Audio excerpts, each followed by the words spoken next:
Good morning, everybody. I welcome all of you to this very important hearing to consider the nomination of former Florida Attorney General Pamela Bondi. She's serving as the 87th Attorney General of the United States after her approval.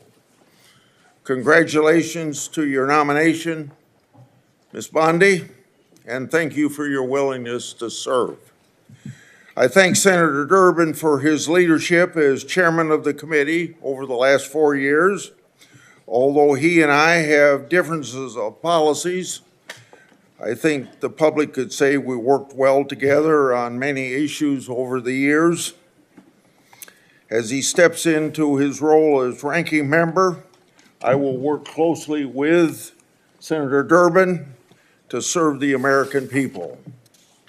I also would like to welcome three brand new members of the committee and a person that's repeating his service here after a stint off.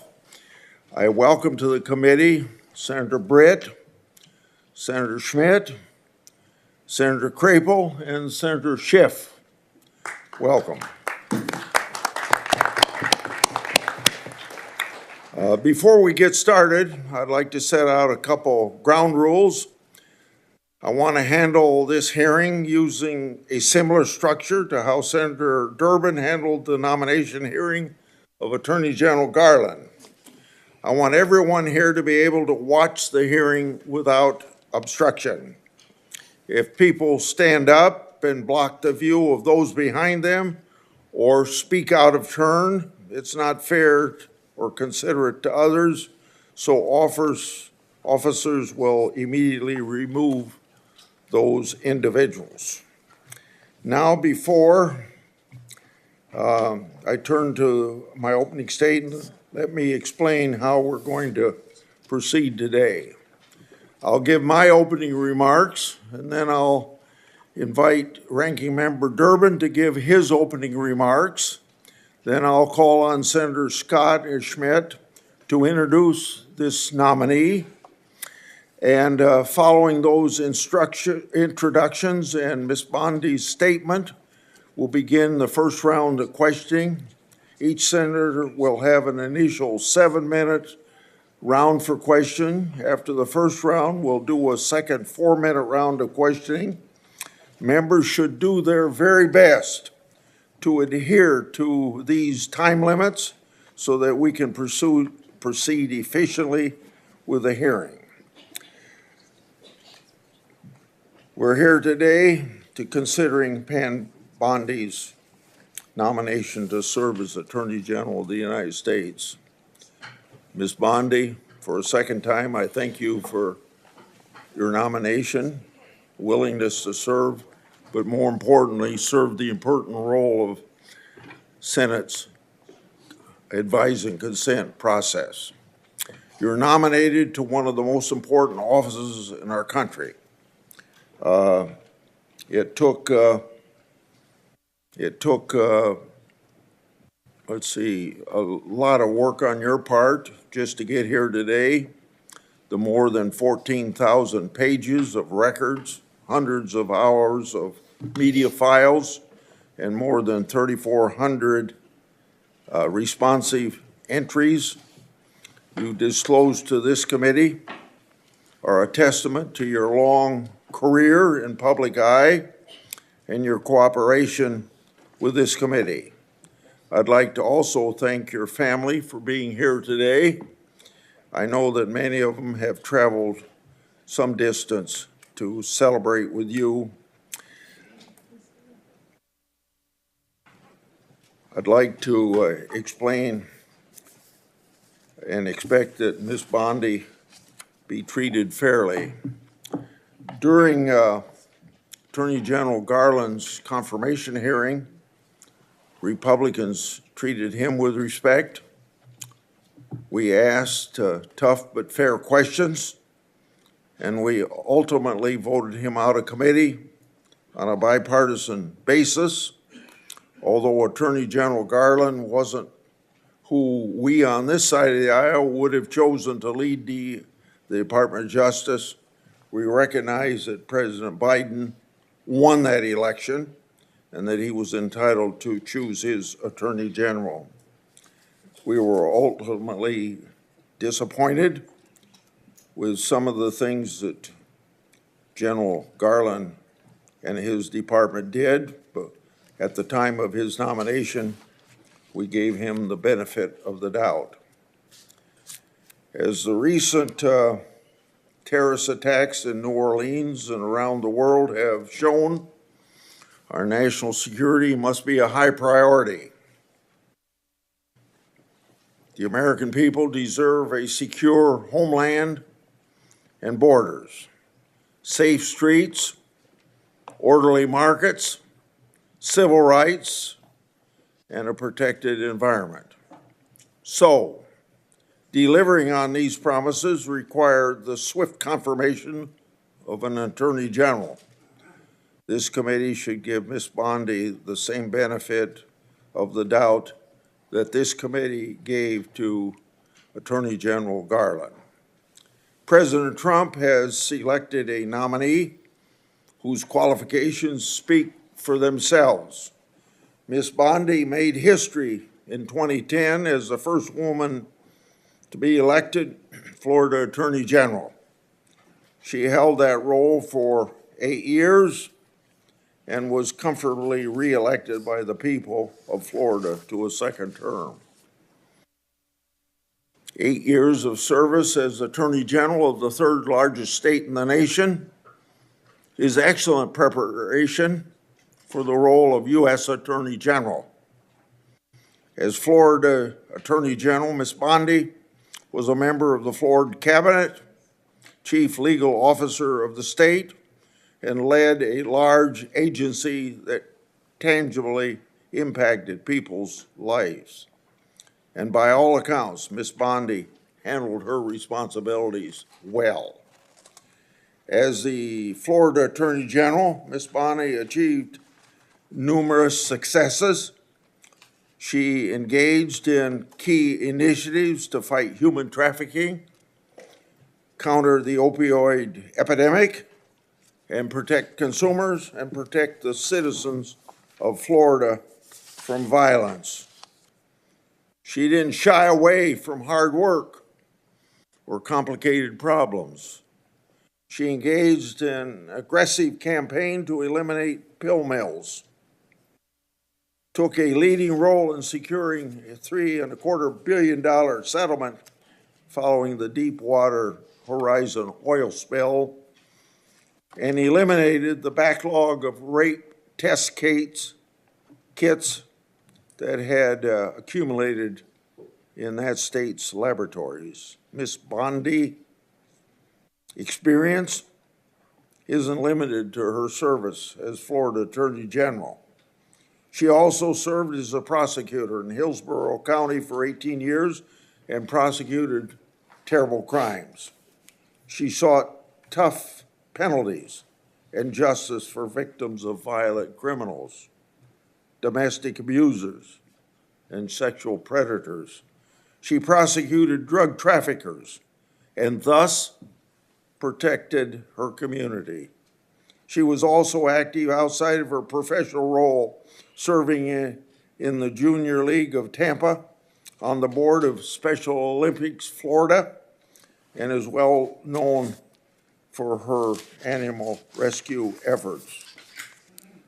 Her experience and performance as Attorney General, prosecutor, and community leader speaks volumes about her character and her dedication to the rule of law. She's received multiple letters in support of her nomination, including from the Fraternal Order of Police, the Republican State Attorneys General, more than 100 former senior DOJ officials, and a bipartisan group of former state attorneys general. In short, Ms. Bondi is highly qualified, and of course, as we all know, a change is desperately needed. When confirmed, Ms. Bondi will take the helm of at a very turbulent time for this country and for that department.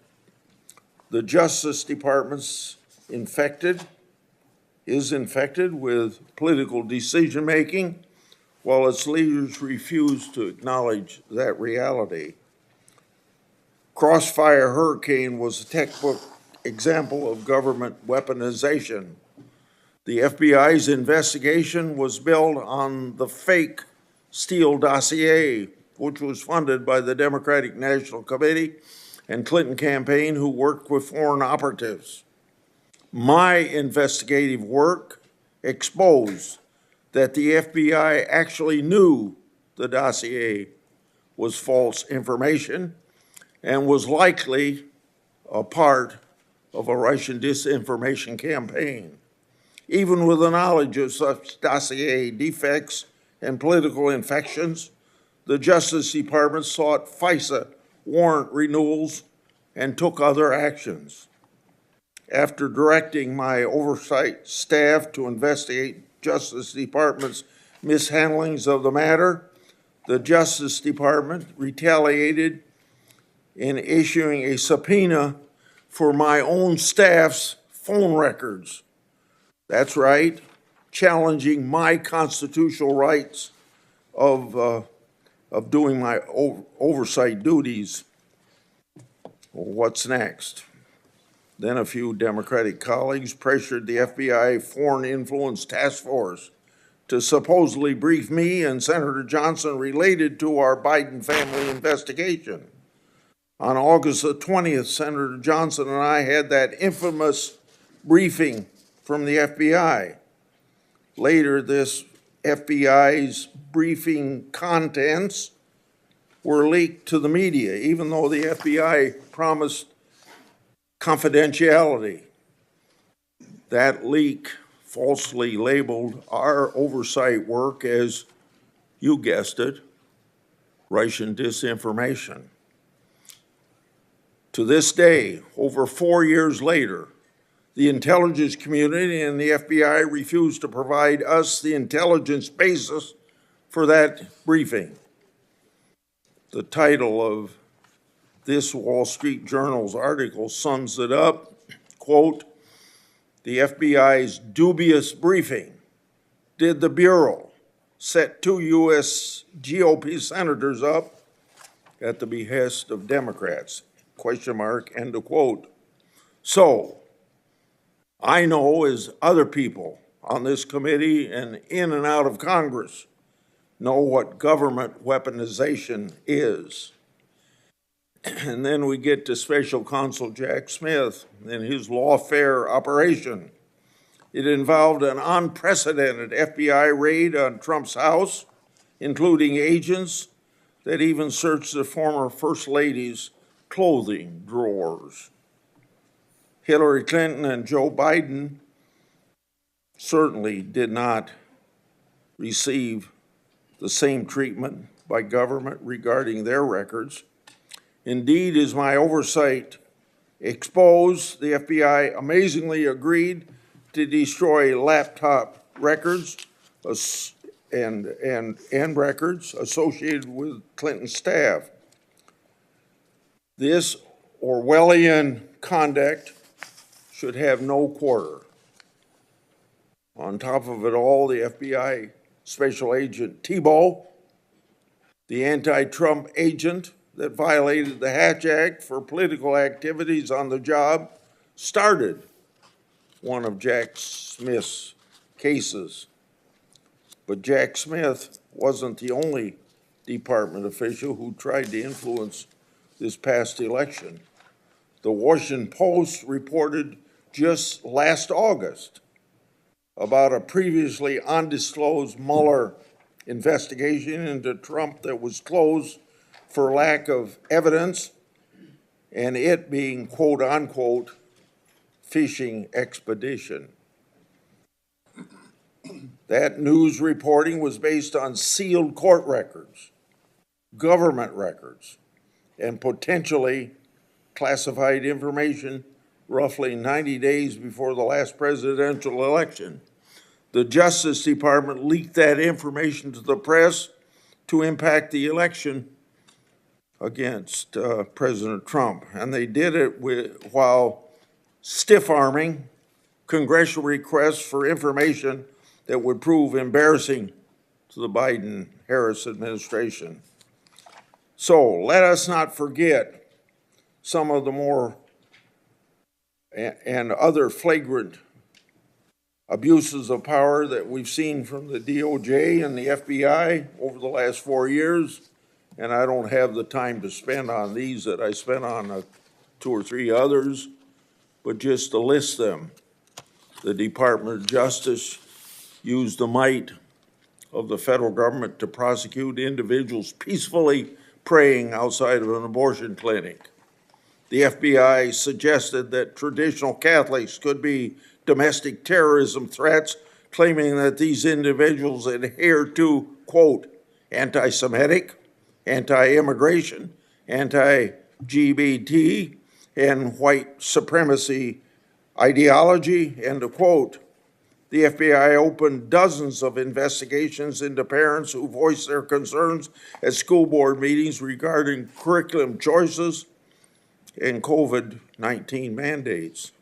The FBI applied undue pressure to social media platforms to censor so-called misinformation, downgrading or removing flagged social media posts and removing users. These are only a few particularly egregious examples of rot infesting the Department of Justice. The impact of this political infection in our once storied law enforcement institutions is catastrophic. By every metric, the Biden-Harris Justice Department conduct has failed to live up to our country's ideals. So, Ms. Bondi, should you be confirmed, the actions you take to change the department's course must be for accountability so that the conduct I just described never happens again. The only way to accomplish this is through transparency for the Congress and the American people. Now to my friend, Ranking Member Durbin. Thank you, Senator Grassley. I appreciate your commitment to the Judiciary Committee's longstanding bipartisan practices for vetting presidential nominees. That was in doubt several weeks ago, but I spoke to Senator Grassley and he assured me that he's still personally committed, as I am, to maintaining these practices which we've established over the years. Our process is rigorous, and it shows how seriously members on both sides of the aisle take our constitutional responsibility of advice and consent. Ms. Bondi, thanks for coming to my office last week to discuss your nomination. The importance of the Attorney General to our justice system cannot be overstated.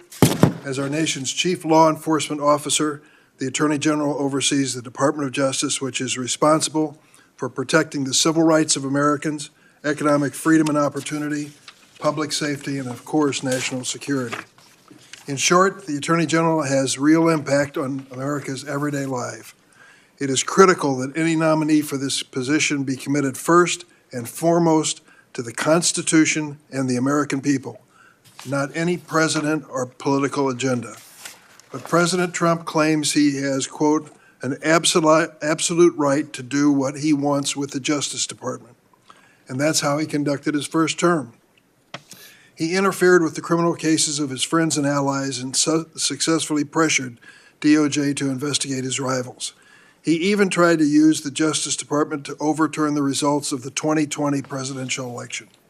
The president-elect made it clear that he values one thing above all else, and he said it over and over again: loyalty. Speaking about Attorney General Sessions, Donald Trump said, quote, "The only reason I gave him the job is because I felt loyalty. He was an original supporter." But when then Attorney General Sessions did the right thing and recused himself from the Mueller investigation, Trump said he should never have nominated him, and he fired him. Trump then nominated Bill Barr to succeed Sessions. Barr successfully auditioned for the job in an unsolicited memo to DOJ that sharply criticized the Mueller investigation. Once confirmed, Barr misrepresented and blocked the release of the report. intervened in multiple criminal cases of Trump's political allies, and spread falsehoods about election fraud.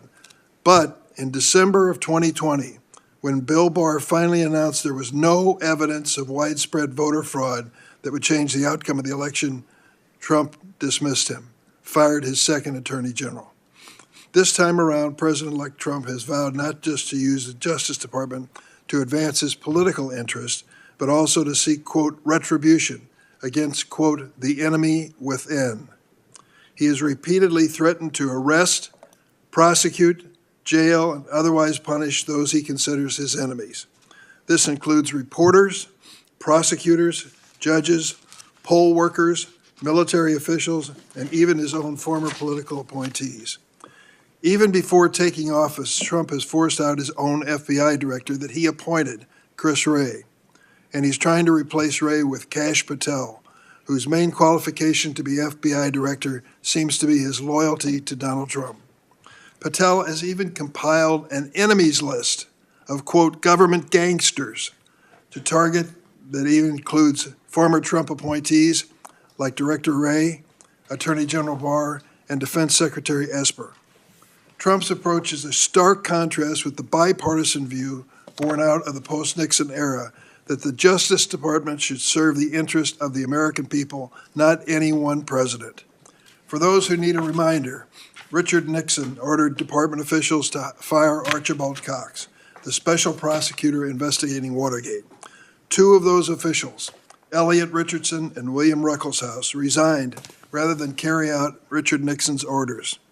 When this committee considered the appointment of Loretta Lynch to be President Obama's Attorney General, a Republican member of the committee emphasized, and I quote, "What we need from our next Attorney General more than anything else is independence."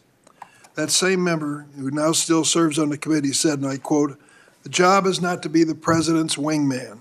The job is to represent all Americans. The Attorney General must be willing to stand up to the president and say no when the office demands it." When Attorney General nominee Merrick Garland came before this committee, another one of my Republican colleagues still serving told Garland, and I quote, "My sole criterion for voting for your confirmation is your pledge to make sure that politics does not affect your job as Attorney General." So the view that the Justice Department must be insulated from political influence should not be weaponized against political rivals has historically been bipartisan, certainly on this committee. At this crucial moment in history, that view, not Mr. Trump's view, must prevail. Ms. Bondi, you have many years of experience in law enforcement, including nearly a decade of service as Attorney General in one of the largest states of the nation. But I need to know that you would tell the president no if you're asked to do something that is wrong, illegal, or unconstitutional. Ms. Bondi, you are one of 4 Trump personal lawyers that he has already selected for top positions in the Department of Justice. You joined Mr. Trump in working to overturn the 2020 election. You've repeatedly described investigations and prosecutions of Mr. Trump as witch hunts, and you have echoed his calls for investigating and prosecuting his political opponents. This flies in the face of evidence, like Mr. Trump's call to Georgia Secretary of State Brad Raffensperger. We've all heard that audio recording. These are the kinds of anti-democratic efforts that in the past you have defended, and it's critical that we understand whether you remain supportive of Mr. Trump's actions. I also have questions whether you will focus on the needs of the American people rather than wealthy special interest. I'm concerned that you failed to identify your extensive lobbying for foreign governments and big corporations as potential conflicts of interest. There will be questions in this hearing on that issue. That's why I've asked the Justice Department and the National Archives for information on your lobbying of the Trump White House and your foreign lobbying disclosures. I'm particularly concerned about your work on behalf of the government of Qatar, which reportedly paid you $115,000 a month to launder their image on human trafficking, an issue of bipartisan concern on this committee. We need an Attorney General who will enforce our antitrust laws to prevent price fixing and monopolies that lead to higher prices for American consumers, not favor corporate giants that you've lobbied for in the past like Amazon and Uber. I also have questions about some of your actions as Florida Attorney General. I'm concerned that your office failed to investigate more than 24 complaints about the for-profit Trump University after Mr. Trump donated to your reelection campaign and held a fundraiser for you at Mar-a-Lago. In addition, you have a long track record on the issue of civil rights, reproductive rights, voting rights, and LGBTQ rights that needs to be discussed. In contrast, Ms. Bondi, Merrick Garland didn't campaign for President Biden, never served as his personal attorney, never lobbied on behalf of foreign governments and corporate giants. After years of relentless criticism on Attorney General Garland from many of my Republican colleagues, I hope they're prepared to hold you to the same standard. Thank you, Mr. Chairman. Okay, it's now time for senators to introduce the nominee. The first one will be Senator Scott at the table, as you see, and Senator Schmidt is a member of this committee at his place on the dais. Senator Scott, please proceed. Mr. Chairman, ranking member, and committee members, it is an absolute honor to sit before you today to introduce my good friend, Pam Bondi, for her nomination hearing. I'd also like to recognize some important people appearing in support of her today, her husband, John, as well as her mother, father-in-law, sister, brother, sister-in-law, and nephews, friends, and family members of John. Many more would surely be here if space allowed. I can tell you wholeheartedly that President Trump couldn't have a better leader than Pam Bondi for Attorney General. She is undoubtedly qualified, brilliant, and committed to defending and protecting the laws of this nation, and has a track record to prove it. It is no secret that the DOJ is facing a public trust crisis after Democrats spent years weaponizing the justice system and the entire federal government. They become an agency that attacks the American people instead of defending and protecting them. That will change under Pam Bondi. Under her leadership, the DOJ will actually fairly enforce the laws, protect the rights of the American people, and keep our nation safe, and crack down on violent crimes and dangerous drugs. And the American people will trust her to do so.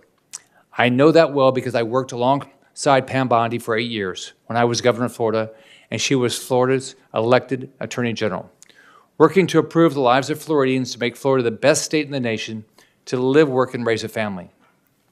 Pam was an incredible partner, working to keep Florida safe and uphold the laws of our state, ensuring crime is aggressively pursued by law enforcement and prosecutors.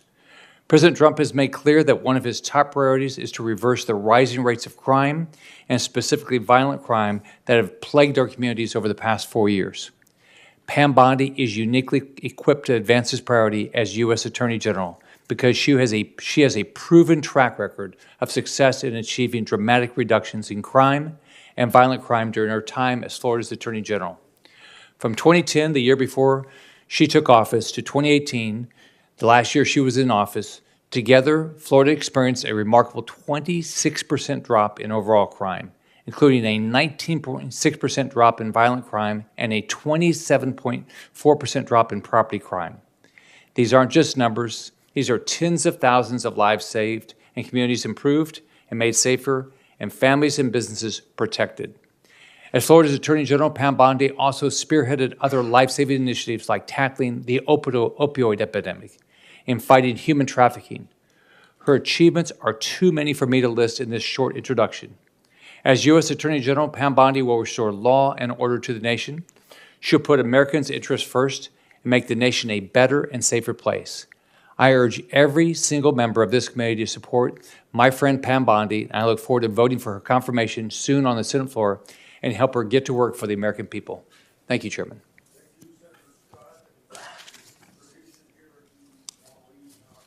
Thank you. Thank you, Mr. Chairman, Ranking Member Durbin, and members of the committee. It is an honor for me and a privilege to introduce Pam Bondi, President Trump's nominee to be the 87th Attorney General of the United States. I have known and worked closely with Pam for years, and I'm glad to call her a friend.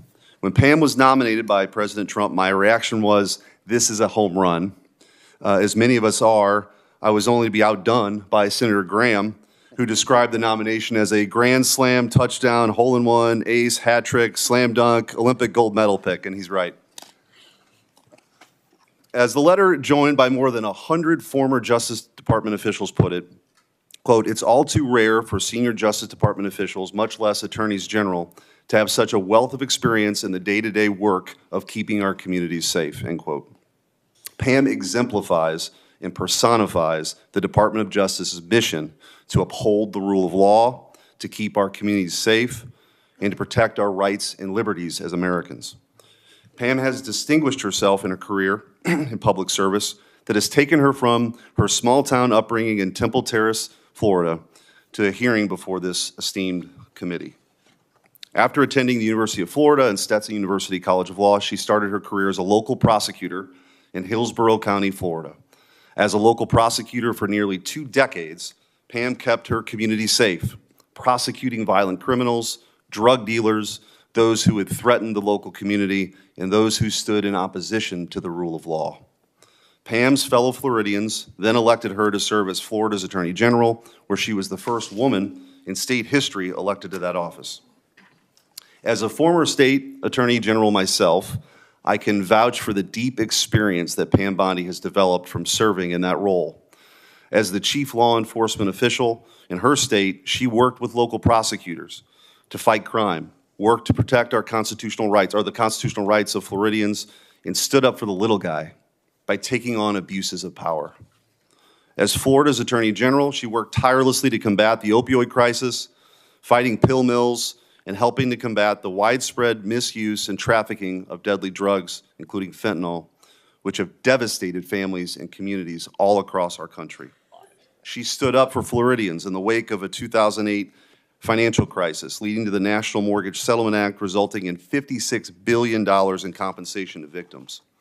And after the Deepwater Horizon oil spill, Pam was there and stood up for Floridians by getting $2 billion from the companies responsible. On a more personal note, Pam has always taken it upon herself to help others. She's incredibly generous and someone I could always count on. She's truthful, she's tough, and she's a born leader. She has charted her own course with the rare combination of backbone and heart. The next Attorney General of the United States must restore trust by reversing the weaponization we've seen the last 4 years and refocusing that department to its core mission, administering justice. The next Attorney General must promote the rule of law, take on violent crime, keep our communities safe, and safeguard the God-given rights that each American has protected in our Constitution. I can think of no one more up to that task than Pam Bondi, a career prosecutor and widely respected Attorney General with the prudence, fortitude, and temperance for this incredibly important job. Mr. Chairman, it is truly an honor for me to introduce Pam Bondi to this committee and to our country here today and speak on her behalf, and it's my hope that her nomination will be swiftly confirmed. Thank you, Senator Schmidt. Now, Ms. Bondi, would you please come forward, and before you're seated, I'd like to administer oath. Would you please raise your right hand and answer this question? Do you swear that the testimony you're about to give to this committee will be the truth, the whole truth, and nothing but the truth, so help you God? Please be seated and move ahead with your opening statement.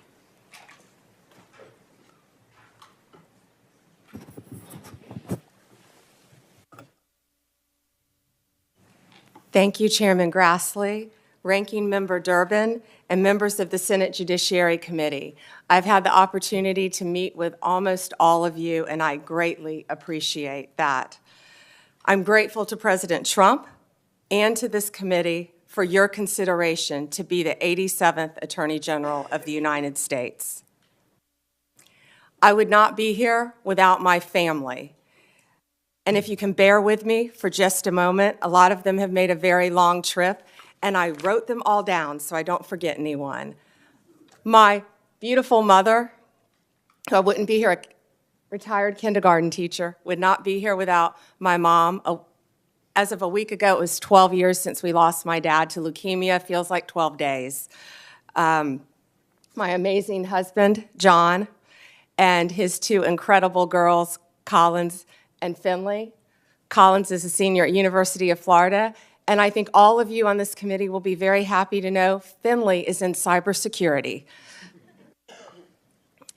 There's a third who is traveling abroad. I wish she could be here. My amazing father-in-law, David, my sister, Beth, My brother-in-law is home with my niece. My nephews, if you could just raise your hand, Evan, Jake, and soon-to-be niece Savannah. My brother Brad, a brilliant lawyer.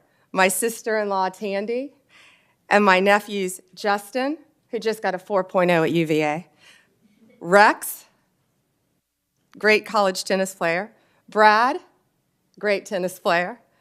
Is Rhea here? And my niece, my beautiful niece Rhea, and the little guy is in school because he's 10. My friends, Leslie, Kathy, Dina, Tiffany, Kim, Paula, and so many of my former coworkers. And Ranking Member Durbin, if you want to get dirt on me, these women have known me since I was a child. Seriously, most of them. So thank you for indulging me in that. They've all made a very long trip to be here, and thank you for holding my hearing as well and not postponing it. I appreciate that. Thank you all. From the moment I interned at the state attorney's office in Tampa, Florida, all I wanted to do was be a prosecutor. The Supreme Court certified me, and I had 4 jury trials while still in law school. Lost most of them, but had 4 jury trials and never wanted to do anything else. I continued my career there, trying everything from DUIs, domestic violence cases, capital murder cases, the whole gamut. I became a lead trial attorney in courtroom every day trying career criminals, was deputy chief of a division, and then ultimately was felony bureau chief, and eventually left to become Florida's 37th Attorney General for the state of Florida.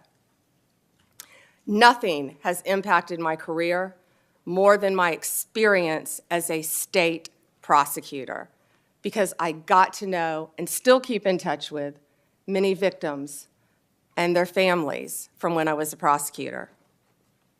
Upon becoming Attorney General in 2011, I proudly served for 2 terms.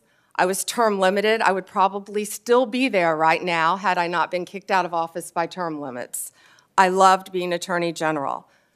I did my best to keep Florida safe, to continue to stand up for victims of crime, and to fight the opioid crisis and the drug crisis that was not only facing Florida, but this entire country. Out of the top 100, this is one of the things I'm the most proud of, oxycodone dispensers in the entire country, I believe it was 98 of them, 90 or 98 of them, lived in Florida. We fought for tough legislation. Kids were dropping dead every day. We fought for tough legislation, and after that legislation, none of those opioid dealers, doctors, practiced in Florida. We fought to eliminate human trafficking by raising awareness and prevention and talking to parents and talking to children. We also provided critical resources, including safe houses, that my state was lacking. On the civil side, we worked to protect consumers. We tackled everything, including off-label prescription marketing, which affects, as you know, many, many people who can't afford prescriptions as well. We partnered with states' attorneys general from both parties and federal agencies across administrations. We went after price gougers during hurricanes. If confirmed as the next Attorney General of the United States, my overriding objective will be to return the Department of Justice to its core mission of keeping Americans safe and vigorously prosecuting criminals. And that includes getting back to basics: gangs, drugs, terrorists, cartels, our border, and our foreign adversaries. That is what the American people expect, and that is what they deserve from the Department of Justice. If confirmed, I will do everything in my power, and it will be my great responsibility to make America safe again. Making America safe again also requires reducing recidivism. We have to fix the Bureau of Prisons. and I am looking on both sides of the aisle. The Bureau has suffered from years of mismanagement, lack of funding, and low morale. I was proud to support President Trump's First Step Act. I think more can be implemented and more can be done on that front.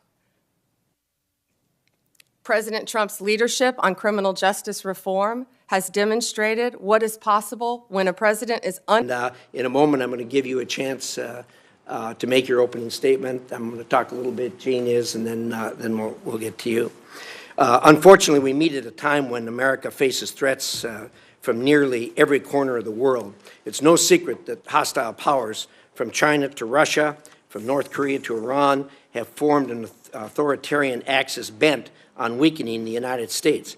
Sadly, the outgoing administration has frequently made ill-informed decisions that have empowered these adversaries. From the disastrous Afghanistan withdrawal to its desperate efforts to woo Iran, failure to deter Russian aggression, constant concessions to China, and undermining support for Israel, our allies question U.S. resolve, and our adversaries believe they have a free hand. Those days are over. China remains the most significant long-term risk to the United States. The Chinese government steals American intellectual property, floods our streets with fentanyl, and exploits our free markets for its own gain while aggressively undermining American national security. China is no longer satisfied to undermine the United States on its own. Now it helps Russia, Iran, and North Korea. Chinese support has enabled Russia to carry on its illegal war against Ukraine, and China's massive purchases of Iranian oil are a lifeline to that murderous regime's proxy wars. The outgoing administration's failure to push back on China's aggression means that China is challenging America everywhere, from Africa to our hemisphere in Latin America. Senator Rubio has been a strong advocate of tougher policies to counter China's aggression, and particularly in Latin America. In the Middle East, Israel fights a multi-front war against Iran after the brutal attack on October 7th. Yet the outgoing administration has undermined support to Israel. This has only prolonged the terrible situation in Israel and Gaza. In spite of the outgoing administration's policy, Israel's fortitude has brought Tehran to its weakest point in decades. President Trump and Marco both know that we need to support our ally and return to a maximum pressure campaign against Iran. At the same time, Putin, with the support of the CCP, continues his violent assault on Ukraine. Putin has escalated this war over and over again, most recently by importing thousands of North Korean soldiers. I've said repeatedly since the beginning of 2022 full-scale invasion, we need to help Ukraine end this war quickly and permanently. I'm confident that if anyone can end this war, it's President Trump. And Marco is the right man to help ensure it is done in a way that guarantees security and stability for Ukraine, the U.S., and our allies, and prevents Russia from launching another war. Unfortunately, the threats to American interests don't end there. A genocide in Sudan, a much-needed but still uncertain regime change in Syria, human rights abuses, human trafficking. The list of challenges facing America is long. And because of that, we must rein in and enforce accountability at the United Nations, whose agenda and wasteful practices frequently do not align with those of the United States. In Asia, it will be important to work with our allies in Japan, Korea, Taiwan, and the Philippines to boost their military spending and bolster their ability to deter China. We should work with Australia and the United Kingdom as part of the AUKUS agreement to develop and advance military capabilities to counter Chinese coercion in the Indo-Pacific. And I hope the State Department will acknowledge the nuclear arms race our adversaries are pursuing and make the changes needed to confront this new reality. Further, U.S. foreign assistance is not charity. American taxpayer dollars should only be spent to advance U.S. interests, and every penny should be scrutinized to ensure its necessity and effectiveness in advancing America's interests. Often enormous amounts of money are spread thinly around the world and never really accomplish goals. This also needs to stop. A final word on the operations of the State Department itself. The Department must refocus itself on the core mission of effective diplomacy. Every program, office, and policy at State must effectively advance U.S. foreign policy goals, not advance progressive ideology. The outgoing administration often undercut effective foreign policy by inserting ideological and political requirements into the fabric of personnel decisions and policy execution. Rather than making hires or promotions based on merit and effectiveness, the department created a new diversity, equity, inclusion, and accessibility requirements that distracted from this mission, undermined morale, and created an unfair and opaque process for promotions and performance evaluations. Fealty to progressive politics became the benchmark for success. As we look around the United States, that view is diminishing very quickly amongst even large corporations, amongst even large progressive-leaning corporations. Adherence to these goals was assured at the State Department through a rigid enforcement structure that included senior advisors for DEIA in nearly every bureau and Soviet-style anonymous reporting portals where employees were encouraged to denounce colleagues who would not toe the company line. This must end on day one. We need a return to merit, and I know Marco will right that ship. Senator Rubio, this is a long laundry list of crises. You've earned yourself one of the hardest jobs in America, but after serving with you for so many years, I'm confident you are the right person we need to take on these threats. Thank you very much. And to my good friend, Senator Jean, I yield the floor. Well, thank you very much, Chairman Risch. Congratulations on your new role. As you point out, while this may be our first Foreign Relations Committee hearing together in these new roles, it's certainly not our first time working together. We came in as governors, so we like to get things done. We've also had the same role in 2017 on the Small Business Committee. So I look forward to working with you and to our opportunity for this committee to get a lot of work done.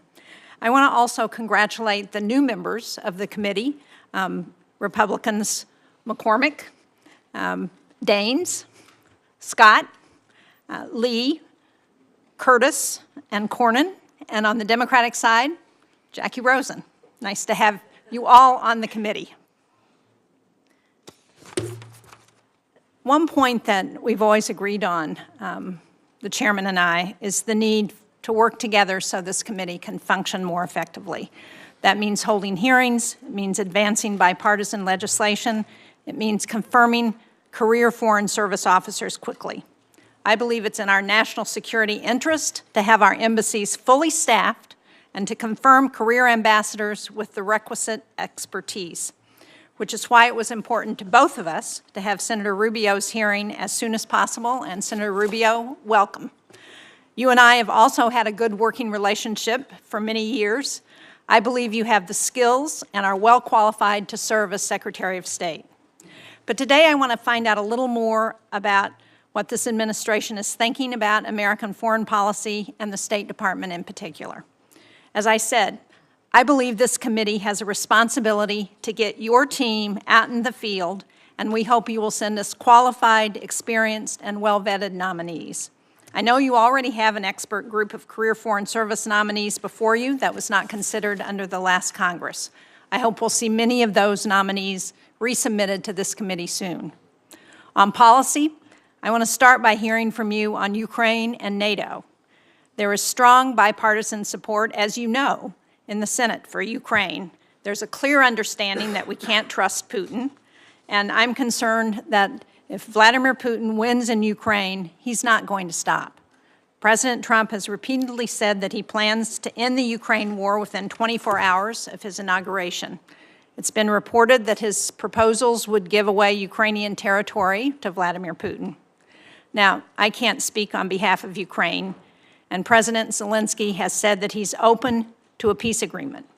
But I am concerned, both for the Ukrainian people who have sacrificed so much, about the message that abandoning Ukraine would send not just to our allies, but also to our adversaries, and not just Russia, but to China, North Korea, and Iran. Our allies, Japan, South Korea, Taiwan, our partnerships and alliances like AUKUS and NATO are all looking very closely and watching what we're going to do. I believe these alliances are one of the United States' greatest assets. And what happens in Ukraine also affects emerging democratic nations, civil society movements. From Belarus to the Balkans to the Black Sea to Georgia. It impacts us here at home as well. And I know that for so many Americans, this might seem like a distant war. But as we know, what happens in Ukraine doesn't stay in Ukraine. The war has caused food and gas prices to go up. It's affected day-to-day lives of Americans. So, Senator Rubio, I know that in the past you've supported Ukraine. You introduced legislation that would ban U.S. recognition of territory annexed by Russia. We were both co-sponsors of Chairman Risch's resolution recognizing Russian genocide in Ukraine. But the path forward is uncertain, and I hope today you will lay out some of the administration's plans for Ukraine. I'd also like to hear from you on the Middle East and Syria in particular. In recent months, we've seen the dismantling of much of Iran's axis of resistance, including the fall of Assad, one of Iran's most brutal proxies. One of our goals should be to get humanitarian assistance immediately to the Syrian people who have suffered for so many years, and to capitalize on this historic opportunity to sideline not only Iran, but Russia, as we help rebuild Syria. I also want to underline that whether it's food insecurity or sexual violence that accompanies war, and whether we're talking about Sudan or Haiti or Afghanistan, Ukraine or Gaza, that it is women who often bear the brunt of these conflicts. They should have a seat at the table when it comes to resolving them. And that's not just a sentiment, it's also backed up by data. Because we know that when women participate in conflict negotiations, peace is 35% more likely to last at least 15 years. That's why we passed the Women, Peace, and Security Act in 2017. It was signed into law by President Trump during his first term, and I hope that in his second term, we can build on this effort. It's one of the reasons I'm pleased that we now have 3 women on the Foreign Relations Committee, Senator Duckworth and Senator Rosen. It's the first time since I've been here that there's been 3 women on this committee. And I'm interested to hear your vision for the State Department's Office of Global Women's Issues, and more broadly, how the administration will work to empower women and girls on the global stage. As Chairman Risch has said, the list of challenges facing America is very long.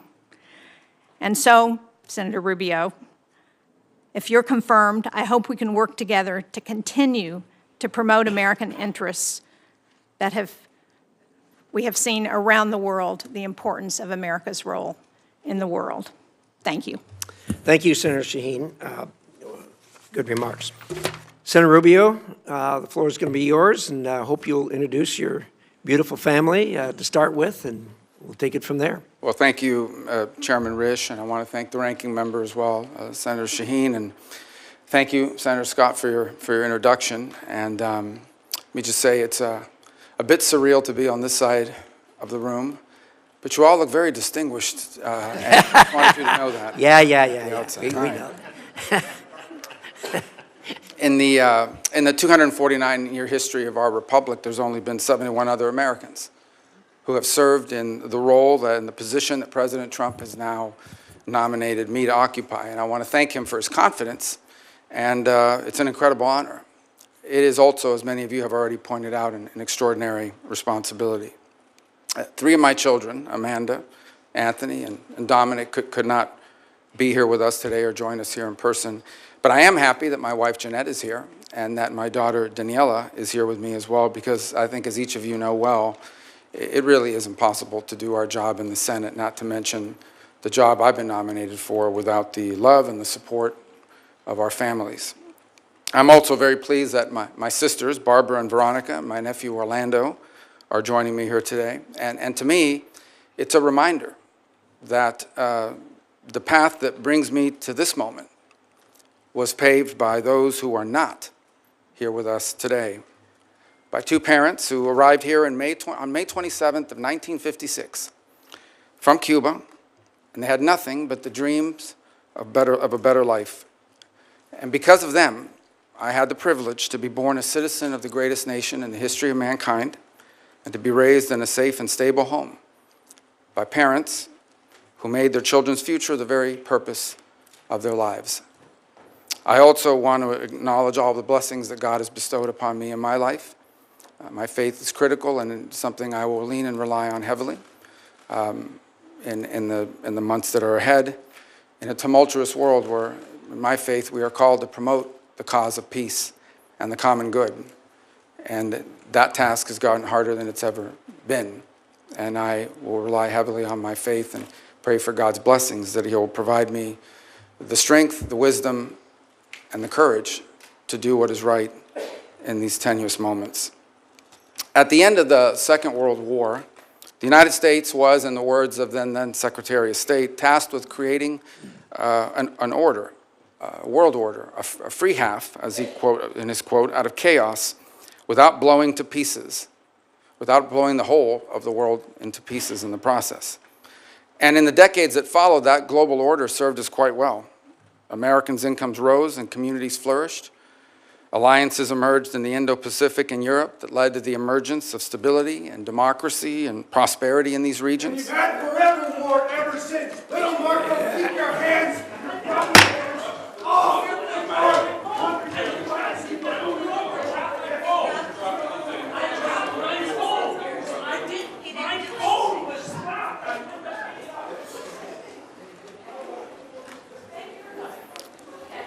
Back to order.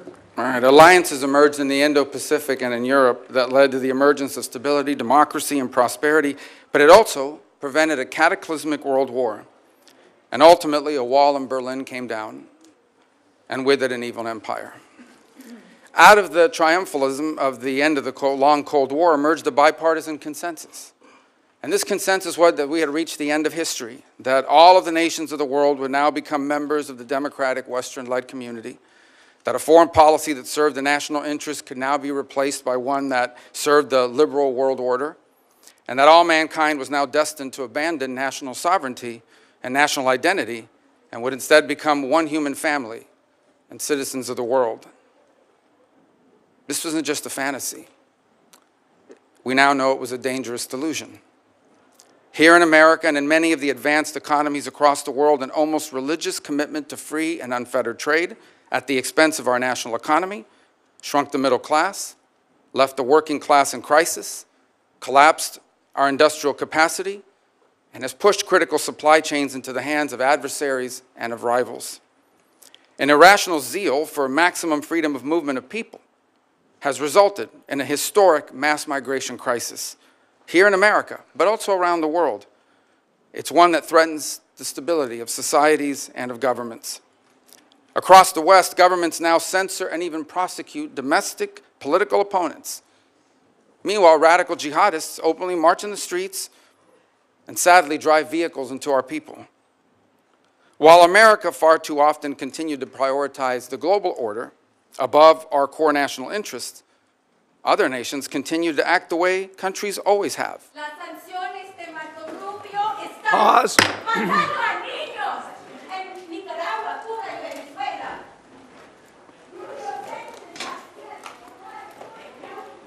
Back to order. I get bilingual protests, which is, I think, is an entry cool. As you know, that's a first here for us, at least in recent times. All right. Healthcare is a human right. All right. Education is a human right. Sanctions against.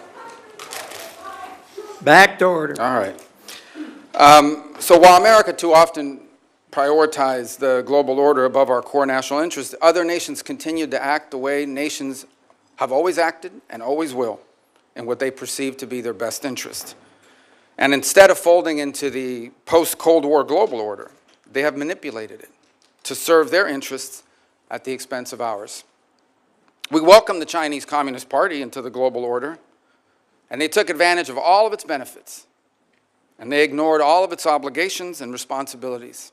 Instead, they have repressed and lied and cheated and hacked and stolen their way into global superpower status, and they have done so at our expense and at the expense of the people of their own country. In our very own hemisphere, narco-terrorists and dictators and despots take advantage of open borders to drive mass migration, to traffic in women and children, and to flood our communities with deadly fentanyl and violent criminals. In Moscow, in Tehran, in Pyongyang, dictators, rogue states now sow chaos and instability and align with and they fund radical terror groups And then they hide behind their veto power at the United Nations Security Council or the threats of nuclear war. The post-war global order is not just obsolete, it is now a weapon being used against us. And all this has led to a moment in which we must now confront the single greatest risk of geopolitical instability and of generational global crisis in the lifetime of anyone alive and in this room today. 8 decades later, we are once again called to create a free world out of the chaos. And this will not be easy. And it will be impossible without a strong and a confident America that engages in the world, putting our core national interests once again above all else.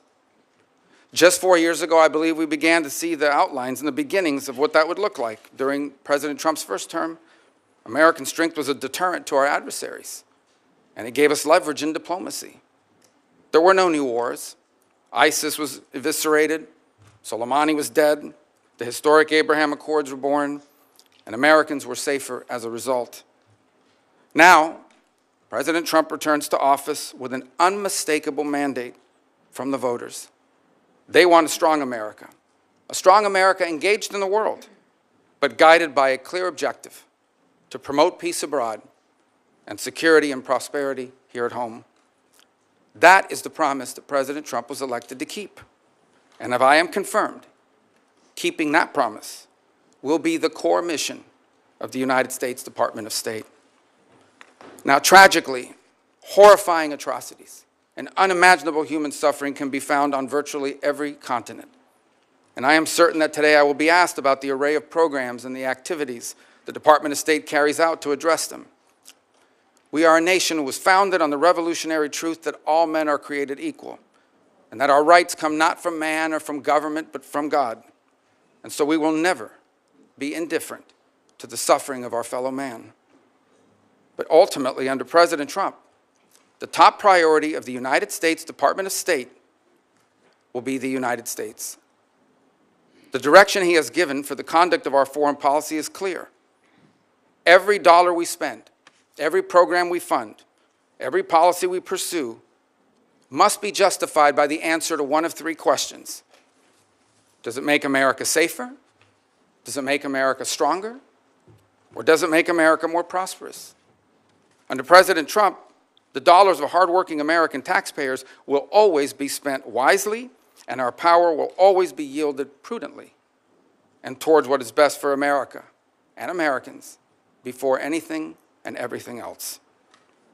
Prudence in the conduct of foreign policy is not an abandonment of our values. It is the common sense understanding that while we remain the wealthiest and the most powerful nation on the earth, our wealth has never been unlimited, and our power has never been infinite. And placing our core national interest above all else is not isolationism. It is the common sense realization that a foreign policy centered in our national interest is not some outdated relic. Since the emergence of the modern nation state over 2 centuries ago, countries acting based on what they perceive to be their core national interests, that has been the norm, not the exception. And for our country, placing the interest of America and Americans above all else has never been more relevant or more necessary than it is right now. For in the end, how can America promote the cause of peace on earth if it is not first safe at home? What good is America to our allies if it is not strong? And how can America help end the suffering of God's children across the world if it is not first prosperous here at home? I thank you, and I hope I can earn your support, whether it's because you believe I will do a good job or because you want to get rid of me.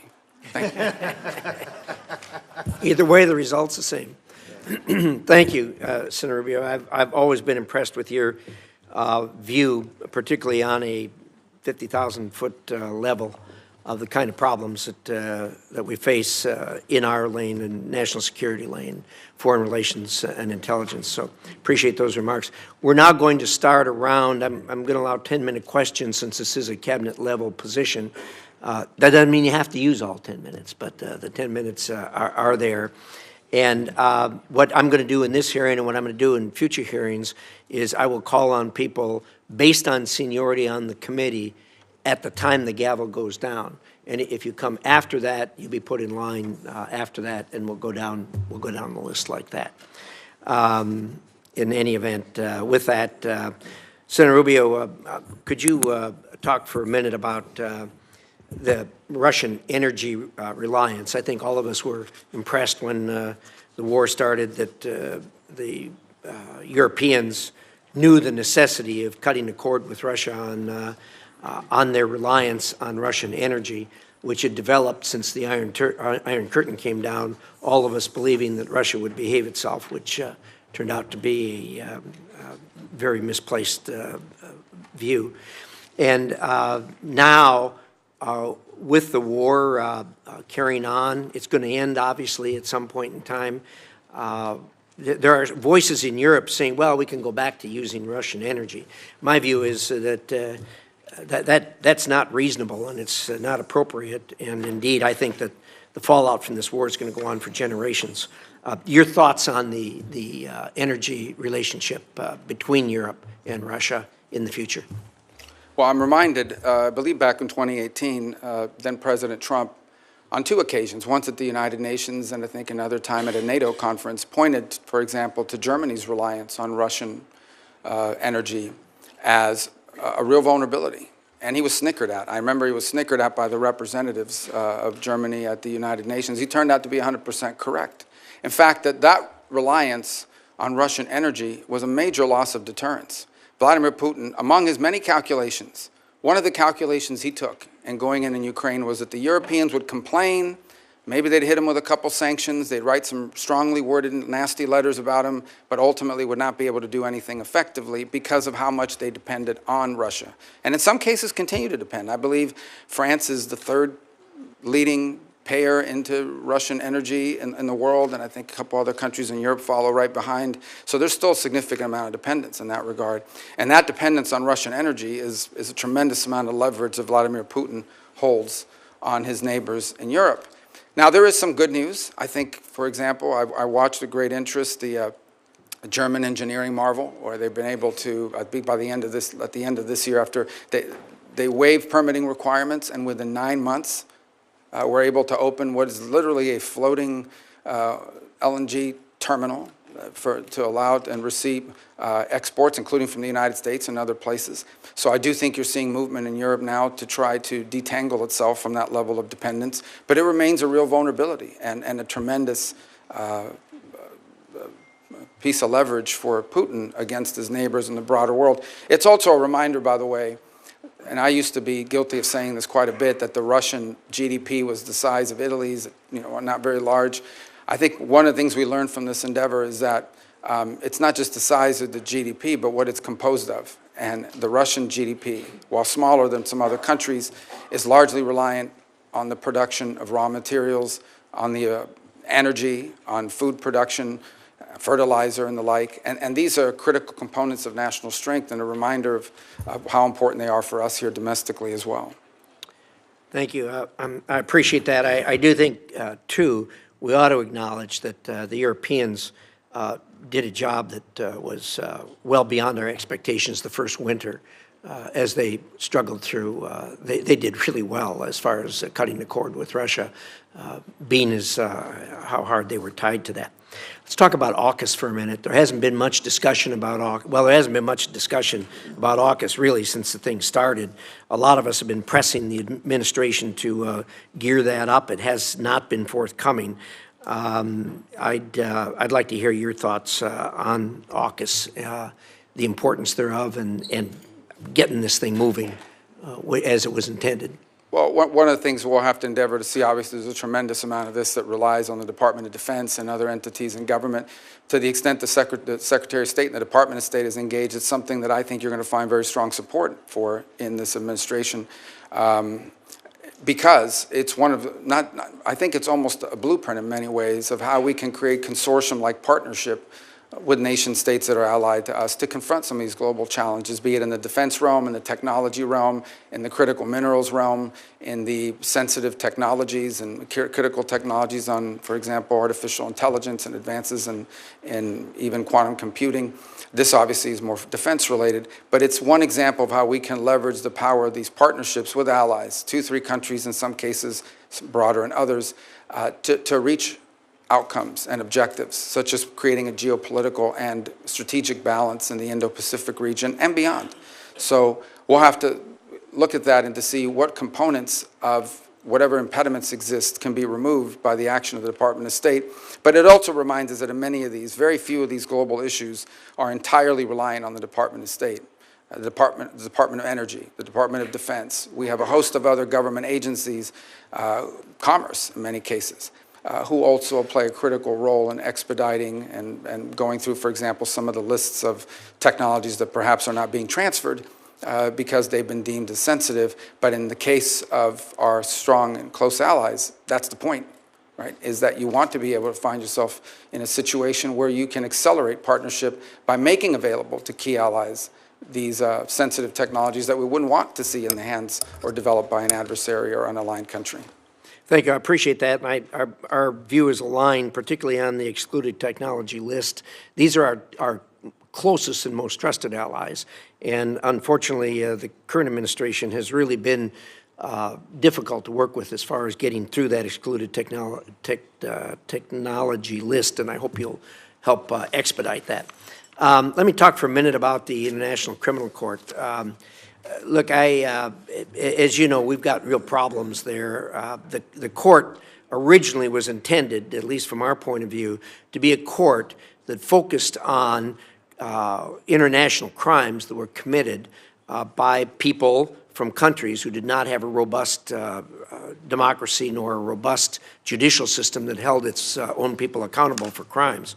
The court's gone beyond that, obviously. They are not only focusing on people who aren't accountable elsewhere, but they're also focusing on people who come from countries that solve their own problems, like the United States of America and like Israel. The most recent obvious thing that flowed from that was the indictment on the same day of Netanyahu plus a Hamas character. Any court that is a court of law has to be able to recognize good from bad. And when you try to indict 2 people and show some type of moral equivalency in that regard, they're just barking up the wrong tree. And I think, unfortunately, we're going to have to rein them up. Your thoughts on that? Well, I think the ICC has done tremendous damage to its global credibility. First of all, it is going after a non-member state on the claims that I believe, in fact, I think just in the last 24 hours, the Israeli High Court filed an appeal before the ICC, even though it's not a member state. And I saw some of the filings from the prosecutor, Mr. Khan, was involved in that process. And he argues that they have the right to go after non-members for their activities within the confines of member states in this case. And I think, first of all, the whole premise of his prosecution is flawed, beyond the process of it and the precedent that it sets, which is a very dangerous precedent for the United States of America, by the way, because this is a test run. This is a trial run to see, can we go after a head of state from a nation that's not a member? If we can go after them and we can get it done with regards to Israel, they will apply that to the United States at some point. And in fact, there have been threats to do so in the past. But the premise of the prosecution itself is completely and utterly flawed. As you said, they went ahead, I think they also went after Sinwar. Well, number one, Sinwar didn't travel around the world. He's not with us any longer. But he didn't travel around the world, was at no risk of being apprehended. Second of all, the moral equivalency piece of it was offensive. Let me explain, and I think I don't need to explain to this committee. Hamas carried out an atrocious operation. They sent a bunch of savages into Israel with the express and explicit purpose of targeting civilians. They went into concerts. They went into these music festivals. They knew that there were no soldiers at the music festival. They knew that these were teenagers and young families, that they went into different communities and the kibbutzes and the like, and they deliberately targeted civilians. Deliberately. It was in fact, they kidnapped the ones they didn't murder, the families who they didn't eviscerate, the people whose skulls they didn't crack open. They kidnapped and to this day continue to hold people, innocents that they took a deliberate operation. In the case of Israel, responding to that attack has had to go after Hamas. How can you coexist? How can any nation state on the planet coexist side by side with a group of savages like Hamas? They have to defend their national security and their national interest, as I pointed out in my opening statement. And so there is no more, and they didn't target civilians. Now, sadly and unfortunately, and I'm sure we'll discuss it further, some of the other questions that will come up here today, one of the horrible things about war, it's a terrible thing about war, and it's why we should try to prevent it at almost any cost, is that innocent people are caught up in it. And that's true of every conflict on the planet. But there is a difference between those who, in the conduct of armed action, deliberately target civilians, and those who do as much as they can to avoid civilians being caught up against an enemy that doesn't wear a uniform, against an enemy that hides in tunnels, against an enemy that hides behind women and children and puts them at the forefront and uses them as human shields. That's who Hamas is. There is no moral equivalency, and I think the ICC, if they don't drop this, will find its credibility globally badly damaged, and I think the United States should be very concerned because I believe this is a test run for applying it to American service members and American leaders in the future. Well said. I couldn't agree with you more. And certainly the court has badly damaged its reputation, and it's going to have a long ways to go to recover from that. So with that, Senator Shaheen. Thank you, Mr. Chairman. Senator Rubio, as I said in my opening statement, I hope that this committee can better collaborate to swiftly confirm career Foreign Service officers. These are patriotic Americans who have served under both Democratic and Republican administrations, and they work to advance U.S. national security interests. Delays and vacant posts hurt America's interest. I know you agree with that because we've had that conversation. But will you commit to working with Chairman Risch and me to prioritize the advancement and confirmation of career State Department officials? Well, the answer to that is yes, but I would also point to this fact that I think we're going to begin by prioritizing. We're going to look at what are the key issues in the world. There are obviously every post in the world is important or it shouldn't exist. And then the question is which are the ones we bring to you first, and those are the ones that I think are most critical. So obviously I think you'll see our nominees for the deputy posts, which are critically important, all the undersecretaries as well. And what I've endeavored to do is we interview and identify people, and I believe I've met with and interviewed most of the candidates for those top posts, is I want to bring you people that are three things. Number one, are aligned to the mission. I think that's critically important, whether they be Foreign Service officers. I'm not talking about political alignment. I'm talking about alignment with the mission that we've outlined for American foreign policy, which is one of the things that I think has hurt the State Department under numerous administrations, is sometimes the mission, or what it is the core mission of the department has not been well defined. That's on us, and it's our obligation to define that. So number one, aligned to the mission. Number two, the capability to do the job. And I can tell you now that in my entire service on this committee, which spans 14 years, we always had fellows from the Department of State, I believe all of whom are still in the service of our country. And I intend, because I know them and I've worked with them, to utilize their skill sets in the department. And in fact, a couple who we hope will be returning home soon from foreign postings to work with us at the State Department closer to my office. But the point is that we want to have people that are highly capable, both those who we bring from what they call political appointees, but also those that are promoted from within the Foreign Service. And then the third are people that we can get through the committee, because time is of the essence. Now, you may not agree with all their views, whether they be Foreign Service officers or whether they be political, but I think it's important and we're not going to exclude someone just because we think that maybe they're going to have a rougher confirmation process than someone else. But I do think it's important that we have people in these positions as quickly as possible, and having served for 14 years on that side of this room, I understand that one of the things we can do to help expedite that is to bring you people that will do a good job, who are qualified for the job or mission aligned, but also that can move through this process quickly enough so that they can be at post and begin to fulfill their duties. If I have to wait a year to get them in place, well, I'm not sure on some of these issues we face today, we have a year to wait. I certainly agree with that, and I appreciate your focus on mission and qualifications, because I think the committee will be looking closely at that. I want to go now to NATO, because in 2023, Congress overwhelmingly passed the bipartisan Kane-Rubio provision prohibiting any president from withdrawing the United States from NATO without Senate approval or an act of Congress. Will you commit to adhering to Senate approval or an act of Congress as required under that law that you authored if President Trump attempts to withdraw the U.S. from NATO? Well, first let me say that President Trump has appointed an ambassador nominee for NATO, which clearly indicates his role to engage in that. Second is the law is what it is. Obviously, as you've mentioned, I was a co-sponsor of the law, and so it's tough to say I'm not in support of a law that I hope to pass, and that I think it's an important role for Congress to play, because frankly, it's not just about the withdrawal piece of it, it's the contributions we make towards the power of the purse still resides with the Congress. Now maybe, as if confirmed, moving towards the executive branch, I'll become I'll forget that lesson a little bit. I hope not. But ultimately, I still recognize and understand that the power of the purse is with Congress, and it's an incredibly important power. Let me point on NATO one thing. I think there's a misunderstanding about it. The NATO alliance is a very important alliance. I believe that. I believe alliances can be, and has been very useful. Without the NATO alliance, there is no end to the Cold War. In fact, without the NATO alliance, it's quite possible that much of what today, at the time, today we know as Europe, would have fallen victim to aggression. But what's important for the United States is not just to have defense allies, it's to have capable defense allies, allies who are capable of defending their region. And I think there is a question to be asked. I'm not stating a public policy position, I'm stating a question to be asked, and that is, should the role of the United States in NATO in the 21st century be the primary defense role or as a backstop to aggression, with countries in the region assuming more of that responsibility by contributing more? Now look, in fairness, and I think the further east you move in Europe, the more money you see spent on the military as a percentage of GDP. But I think there's been broad acknowledgement across Europe and across multiple administrations, both Republican and Democrat, that our NATO partners, these are rich, advanced economies, need to contribute more to their own defense and ultimately to the NATO partnership as well. And that's a demand that's been made by multiple presidents across the years.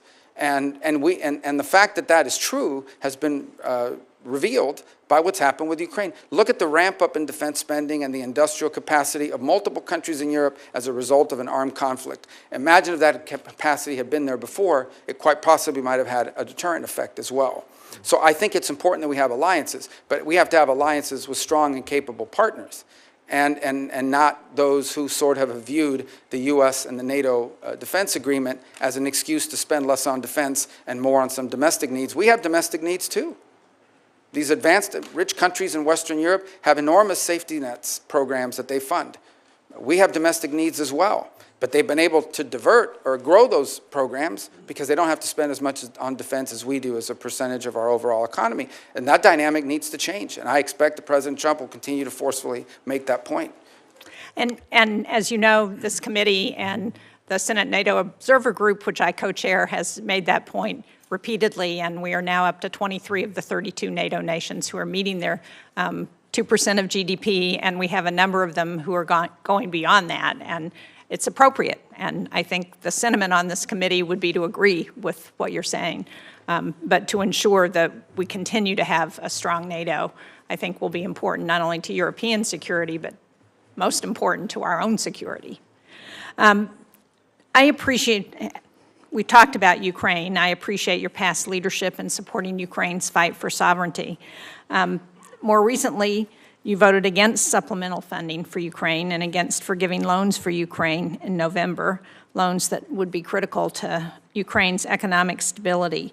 So can you talk about how your views on Ukraine have developed and where you are now, and what you think is important for us to do in order to ensure that there is the strongest possible negotiating position if Ukraine and Russia do get to the negotiating table? Sure. First, let me point out, and although I'll still speak to my view of the process, that I voted against that bill because I said I would not vote for a bill unless it addressed the crisis at our southern border as part of the overall arrangement. That was not done, and so I voted against it. That said, here's my view of a situation.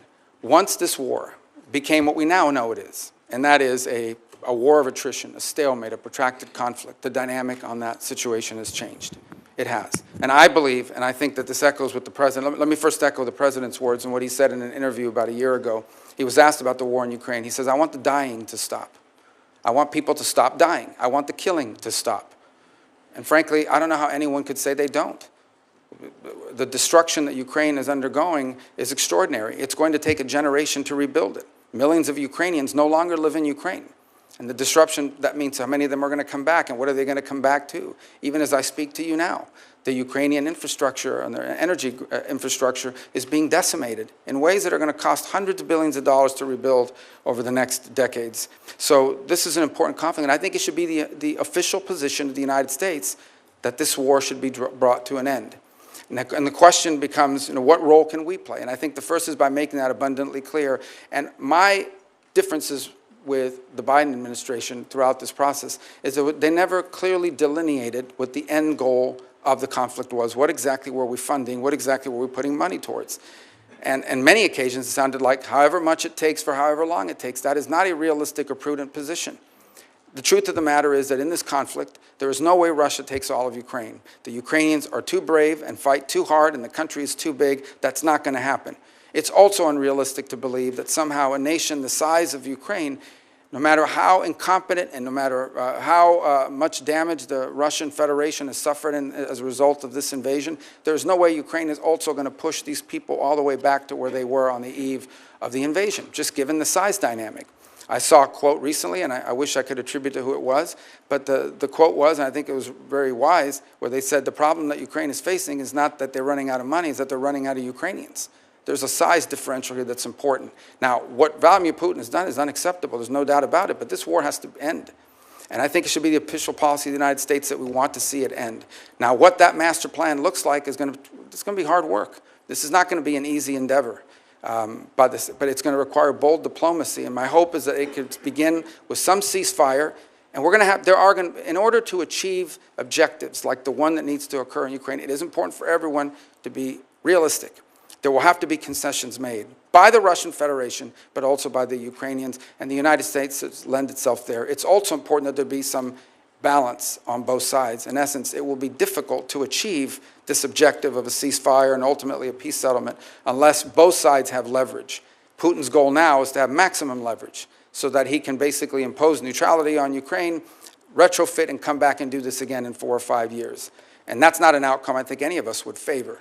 By the same token, I think it's important that the Ukrainians have leverage, but they also will have to make concessions to reach this agreement. It's going to be very difficult. This will not be easy. Conflicts of this nature that have historical underpinnings to it are going to require a lot of hard diplomacy and tough work, but that's something that needs to happen. This conflict needs to end.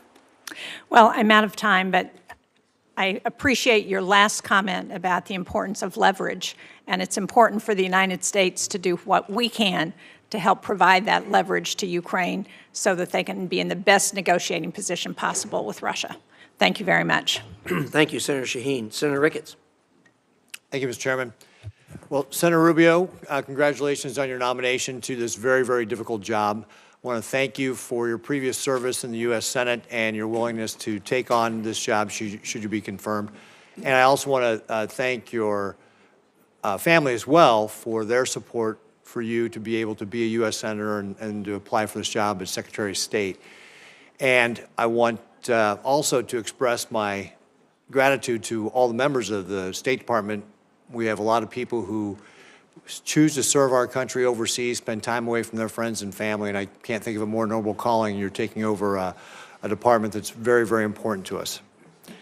On Sunday, Jake Sullivan, the President Biden's National Security Advisor, said, quote, "The American people are safer and the country is better off than we were 4 years ago."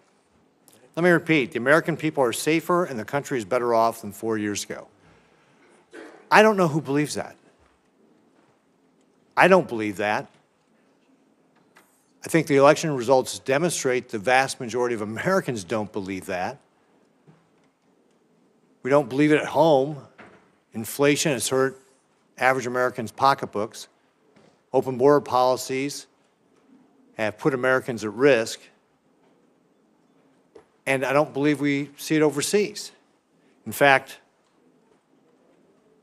Senator Rubio, should you be confirmed, you're being handed a job at a time when this country is in the most danger we've been in since World War II. It's a very dangerous time in the world, and your opening remarks demonstrate that you know that. We're not better off, and we're not safer. President Biden started this with a disastrous withdrawal from Afghanistan that projected weakness and an incomprehension of what it means to have a policy of deterrence. Vladimir Putin invaded Ukraine and started the largest war in Europe since World War II after that withdrawal. I believe it's because he saw weakness in this Biden administration. It's been the president's fear of helping Ukraine that has contributed to putting them in the untenable position they are today by slow rolling the weapons that Ukraine needs to be able to defend themselves. His incomprehensible and incoherent policy has caused him to handcuff American liquid natural gas exports while delaying tough sanctions on the Russian oil and gas industry, which, as you know, is the lifeblood of the Russian war machine. The Middle East is equally disastrous. Instead of enforcing sanctions on Iran, Biden naively tried to resurrect the Iran nuclear deal, enabling the regime to generate $100 billion in oil revenue. And I want to point out that during the Trump administration, because of sanctions, Iran's foreign reserves fell from $122 billion to less than $14 billion. That hampered their ability to be able to fund terrorist groups like Hamas and Hezbollah and the Houthis. What the Biden administration has done is allowed the Iranian regime to enrich enough weapons-grade uranium to be a week or two away from having a nuclear weapon. And since October 7th, President Biden has not supported Israel in the way he's needed. And because of the previous mentioned money that he's allowed the Iranians to have, that has funded the terrorist groups like Hamas and Hezbollah, our allies like Israel have been attacked, and we've been attacked directly. Thankfully, Israel's had the courage to stand up to these terrorists and take matters into its own hand, and it's led to the decimation of Hamas and Hezbollah. But no amount of revisionist history can change the fact that this was despite the lack of support from the Biden administration, not because of the support from the Biden administration. And of course, let's not forget North Korea and how dangerous they have become, and the fact that we are now seeing North Korean troops in Europe. A thought 4 years ago that was unthought by anybody. And of course, one of the most concerning things is Biden's weakness has emboldened the greatest adversary we have on the face of the earth right now, which is the People's Republic of China. The People's Republic of China is the head of the stake of this axis of dictators that are challenging the United States today. They are challenging our freedom, our security, and the very way of life we have. Beijing has had a direct hand in each of the problems I just mentioned. That's why addressing any one of them cannot be done without making sure that we are thinking about how we are deterring the People's Republic of China. When everything is a priority, nothing's a priority. And Senator Rubio, your top priority must be the People's Republic of China. Since the election in November, so this is all within the last 2 months, the PRC has hacked our Treasury Department, including CFIUS. Continuo has been described as the worst telecom hack in U.S. history.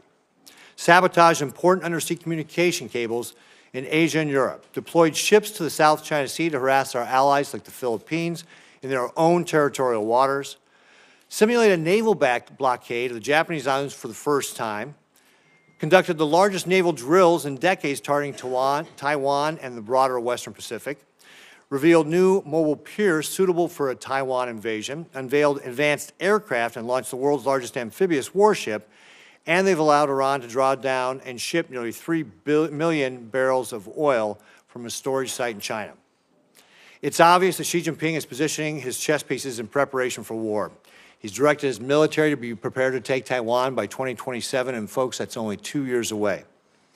Now, it's true that does not mean that he will invade in 2027, and it's also true that it's not predetermined, but it should be very concerning to all of us that he's given his military that direction.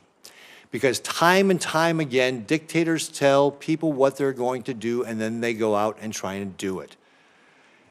The only thing that dictators respond to is force, strength, peace through strength. This was something Ronald Reagan understood a long time ago, and it's what we have to get back to in the United States. Xi Jinping is vowed to be the world dominating power by 2049. We should take him at his word. That's what he believes he is going to try and do.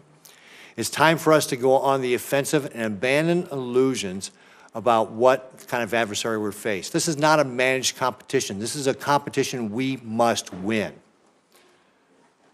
It will take more than an all-of-government approach. It'll take an all-of-society approach to be able to win this. As our lead diplomat, Senator Rubio, you are in a position to set the tone. And that's why I can't think of a better pick to be the Secretary of State than you. So, first of all, do you agree that the PRC is the biggest threat that we face as the United States? The Communist Party of China that leads the PRC, is the most potent and dangerous near-peer adversary this nation has ever confronted. They have elements that the Soviet Union never possessed. They are a technological adversary and competitor, an industrial competitor, an economic competitor, a geopolitical competitor, a scientific competitor now, in every realm. It's an extraordinary challenge. It's one that I believe will define the 21st century. When they write the book about the 21st century, there's going to be some chapters in there about Putin, there's going to be some chapters in there about some of these other places, but the bulk of that book about the 21st century will be not just about China, but about the relationship between China and the United States and what direction it went. And I think you're alluding to it in your statement. I know you may have another question. I don't want to eat up all your time, but I do want to say this. The Chinese believe that the United States are a great power in inevitable decline and that they are an inevitable rise. Now, they already are. They're going to be a rich and powerful country, and we're going to have to deal with them. The danger is that because of our own actions, in many cases, a dangerous imbalance is built up in that relationship. We allowed them for years to pretend that they were some developing countries, so we should allow them to continue to cheat on trade and commerce. We should allow them to continue to expand. They lied about not militarizing and populating island chains in the South China Sea and the like. We allowed them for years, before we got serious about it, to conduct grotesque human rights violations against Uyghur Muslims, as an example. One of the most horrifying things happening on the planet. And for years, no one talked about it, which, by the way, not just has a human rights component to it, it allows them to use slave labor to produce goods that, at the expense of the rest of the world. Talk about not just a horrific humanitarian crisis, but an unfair trade practice as well. We've allowed them to get away with things. And frankly, the Chinese did what any country in the world would do given these opportunities. They took advantage of it. And so I think now we're dealing with the ramifications of it. I agree 100% what you said, but I remind you, and I remind everyone, I guess I want to make this point, that much of what we need to do to confront China is here at home. It's not just abroad, it's also here at home. We have to rebuild our domestic industrial capacity, and we have to make sure that the United States is not reliant on any single other nation for any of our critical supply chains. And with 4 seconds left, how are you going to explain that to your average American, that we need this all-society approach, and to your point exactly, that it needs to begin here at home, and so that people from my state, Nebraska, will understand and get on board?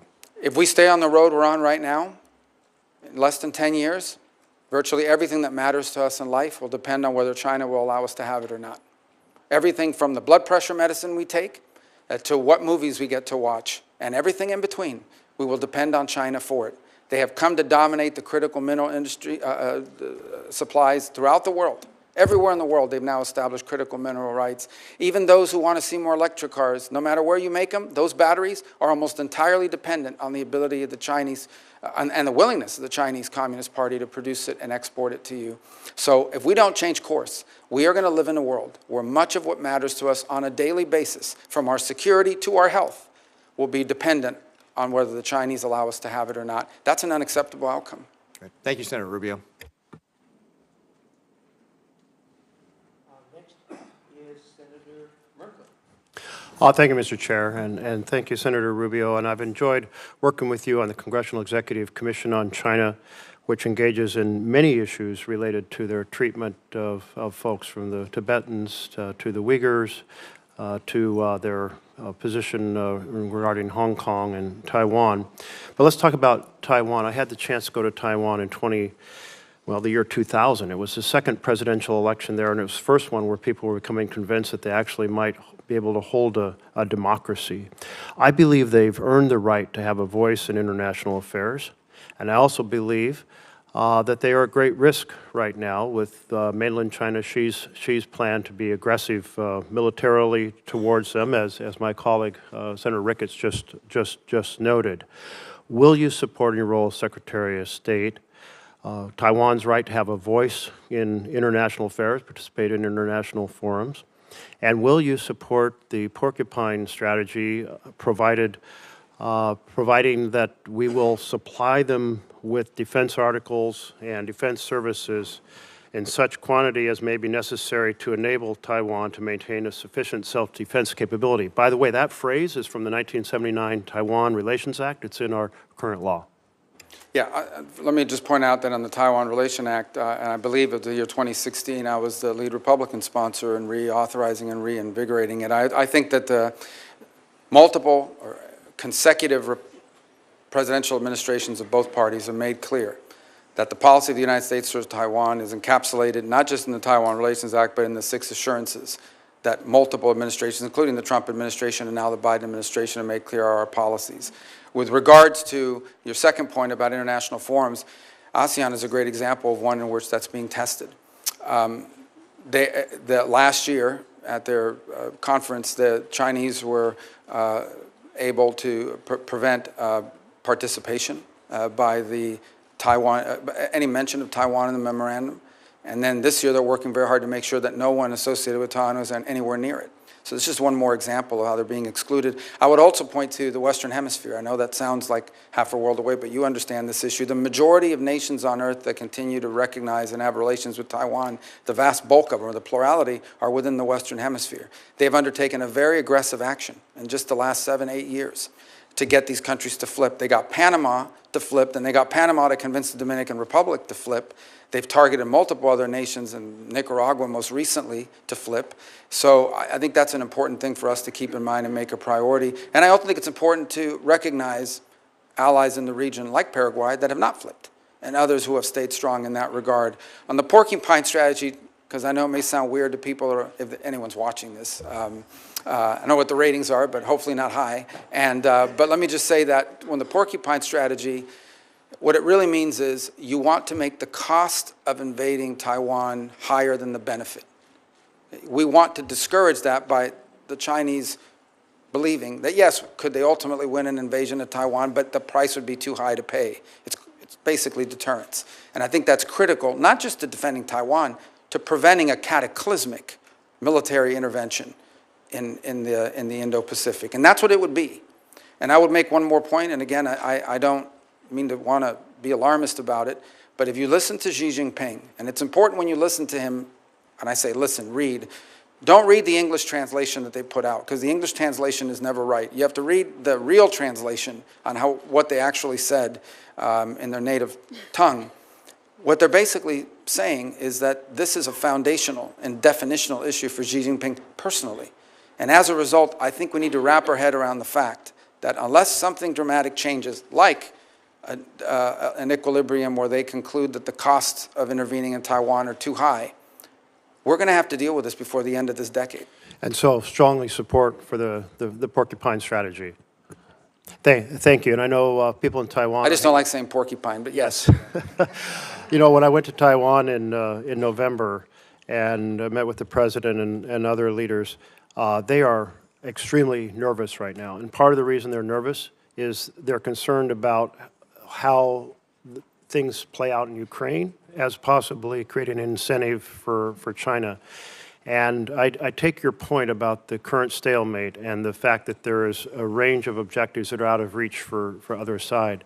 But I do feel like our partnership with NATO and our continued supply of war material that enable Ukrainians to keep fighting until that resolution is done is extremely important, because if Ukraine collapses, it will say a lot to China about whether we will stay the course in assisting Taiwan. Not to mention, it will be a catastrophe for democracy and a catastrophe for the Ukrainians. I don't know if you share that view. Well, I think, first of all, our goal, as President Trump has stated, is he wants the dying to stop. He wants the killing to stop. So it's very difficult to reach an accord or an agreement that begins with a ceasefire and ends with a peace agreement unless both sides have some leverage. Now, there's some leverage that exists beyond military capabilities as well. We have a significant number of sanctions on the Russian Federation, and they continue to grow and expand, and other nations do as well. And that will have to be part of this conversation in terms of bringing about a peaceful resolution. And then there's the question of the long-term security and stability of Ukraine. Beyond even if the conflict were to end, there needs to be the capability of Ukraine to defend itself. And it's a point that I made back as far as 2014, when the United States under the Obama administration chose not to provide weapon capabilities, and I think we lost a turn during that period. I'm going to keep rolling here for a few other questions. One of the things China is doing is deeply engaged in transnational repression, which means threatening people here in the United States that they will disappear or kill or harm their family members back in China if they exercise their free rights here in our country. And also they're seeking to repatriate Uyghurs who have escaped China. And right now there are 48 Uyghurs that are in Thailand, and Thailand is on the verge of repatriating them back to China. Will you lobby for Thailand to not send these Uyghurs back to the horror they will face if they're returned? Yes, and the good news is that Thailand is actually a very strong U.S. partner, strong historical ally as well, and so that is an area where I think diplomacy could really achieve results because of how important that relationship and how close it is. I think it's also one more opportunity for us to remind the world of what exactly we're talking about here. This is not some obscure issue. These are people who are basically being rounded up because of their ethnicity and religion, and they are being put into camps. They're being put into what they call re-education centers. They're being stripped of their identity. Their children's names are being changed. It's one of the most horrifying things that's ever happened, and they're being put into forced labor, literally slave labor. And I will say our work together on the Forced Labor Prevention Act, Uyghur Forced Labor, was tremendous. Thank you for championing that. I'm encouraging other nations, including Canada, Mexico, and Europe, to follow the rebuttable presumption strategy we put into that bill, because right now, if our slave labor products or China's slave labor products are rejected here, they're shipped to Canada, and we need to expand on that. I want to turn to another point. Our companies face in China often the requirement for partnerships or location or what products they can produce or the theft of their intellectual property. Meanwhile, we're helping their economy by being a major supplier of fossil gas, LNG, to China. Should we be strengthening the Chinese economy by sending them LNG? Well, I think that is a good point to raise in that regard, because I will tell you that is one of the things that's going to have to be discussed in the broader relationship with China. And that is, it is one of the things we actually export to China. They import a lot this way. One of the few things that we export is, in great capacity, is these long-term contracts that are tied up either directly to China or through third countries. Because some of this obviously is exported to a third country who in turn sends it to China either as a direct sale or as a byproduct. So I think that has to be on the table as a number of other measures that we have in leverage as we engage the Chinese in this geopolitical perspective. I would go further and point out that the Chinese also have, I believe, the world's largest surplus refining capacity. They've invested very heavily in that as well. And that's one more area where I think our energy policy will be critical and bringing some geopolitical stability to our relationship with them. I know you sponsored a bill to cut off the exports. I've focused on China, but I want to turn to humanitarian issues. I, by the way, fully support Israel's ability to respond to Hamas, but I am very concerned about how it has played out in terms of the massive humanitarian conditions in Gaza. Will you help lead the world in responding to those humanitarian conditions? And there is a proposal for a broad regional agreement that would provide security to Israel, peace with all their Arab neighbors, building on the Abraham Accords, that in return would create a framework to have concrete steps towards a Palestinian state. I believe that's our best bet to break the cycle of hate and war that we've been trapped in my entire lifetime. How will you pursue breaking this cycle of hate and war, and will you support humanitarian support to Gaza? Yeah. So my first point is I am hopeful, and again, I've been here, so I don't know if any news has emerged in our time during this hearing, but I am hopeful that there is an agreement in place that will bring hostages back immediately in an exchange and in a three-phase plan that Secretary Blinken sort of has outlined over the last 24 hours, and that credit to both the Biden administration and the Trump transition work side by side on helping this become about, and I hope that comes about. And part of that phrase, part of that deal, as I understand it, is it has this very tenuous but important 6-week transitional period where it's going to require international cooperation to bring some level of stability and administration. And that could serve as, assuming it works, that could serve as a foundation to build upon. I would also point to one more thing, and that is, we don't know yet for sure, but there are opportunities available now in the Middle East that did not exist 90 days ago. Whether it's what's happened in Lebanon, whether it's what's happened in Syria, whether it's what hopefully will happen with the ceasefire and the release of hostages after horrifying detention and unjustifiable actions by Hamas. Whether it's any of these three things or all in combination, there are now factors at play in the Middle East that I think we can build upon and may open the door to extraordinary and historic opportunities, not just to provide for Israel's security, but ultimately begin to confront some of these other factors. But these things, again, are going to be hard work, and they'll require us to take advantage of those opportunities if they exist. Thank you. Senator McCormick. Great. Senator Rubio, good to see you again. I'm looking forward to working with you closely on many of the issues we're going to discuss today. As a senator, you've been a strong voice for American leadership, and I'm really confident you'll be a strong Secretary of State on behalf of President Trump and the American people for advancing America's interest. I believe you're the right man for the job. When we met privately, we talked about a range of topics, from China to Israel to the fate of the hostages in Gaza to energy policy. We also talked about something that hits home here in Pennsylvania for my constituents, which is the fate of Mark Fogel. As you and I discussed, Mark has been imprisoned by the Russians since 2021. I've had a chance to meet with his mom, 95-year-old Mafa. She was at the Butler rally with myself and President Trump in the front row when he was shot. We need to bring him home. It took far too long for the State Department to designate Mark as wrongfully detained by the Russian government, and was really a gut punch to many of us in Pennsylvania that Mark wasn't included in the swap last year. So, Senator, will you commit to working with me and others in our delegation to make Mark's return home a high priority? Absolutely. And in fact, I've been involved already. I've met with those families as well. We've had conversations about this. And there are two things I'd point to. Number one, this is a ridiculous case. I mean, this is an American that clearly there was an order given at some level that if you see an American and you have anything you can charge them with, let's charge them and let's collect these because we can trade them in the future for something. There's a global market for this now. And it's one of the challenges of the 21st century. There is now an active global market for detaining Americans wrongfully in Venezuela, in Russia, in China, or somewhere else, Iran, and then using them to trade for something they want in the future. And so I think there needs to be greater awareness put out about that reality. Although people are still going to travel, and Americans are still a free people that have the ability to travel, this is a real risk. In this particular case, this has nothing to do with politics. No one can claim, nor do they, that he's a spy or that he's involved in a national security threat. And so this is a case that has to be elevated, and hopefully one that can be done through strong private diplomacy, at a minimum as a goodwill gesture. Because if they're not willing to do this, then not to mention the broader challenges posed to us by what Putin is doing in Ukraine, then I think the chances of improvement in U.S.-Russian relations are impossible. But this is not that this would solve that problem, but it is at a minimum the kind of thing you would hope to see if anyone is serious about improving relations, especially if we can get the situation in Ukraine to a peaceful standing.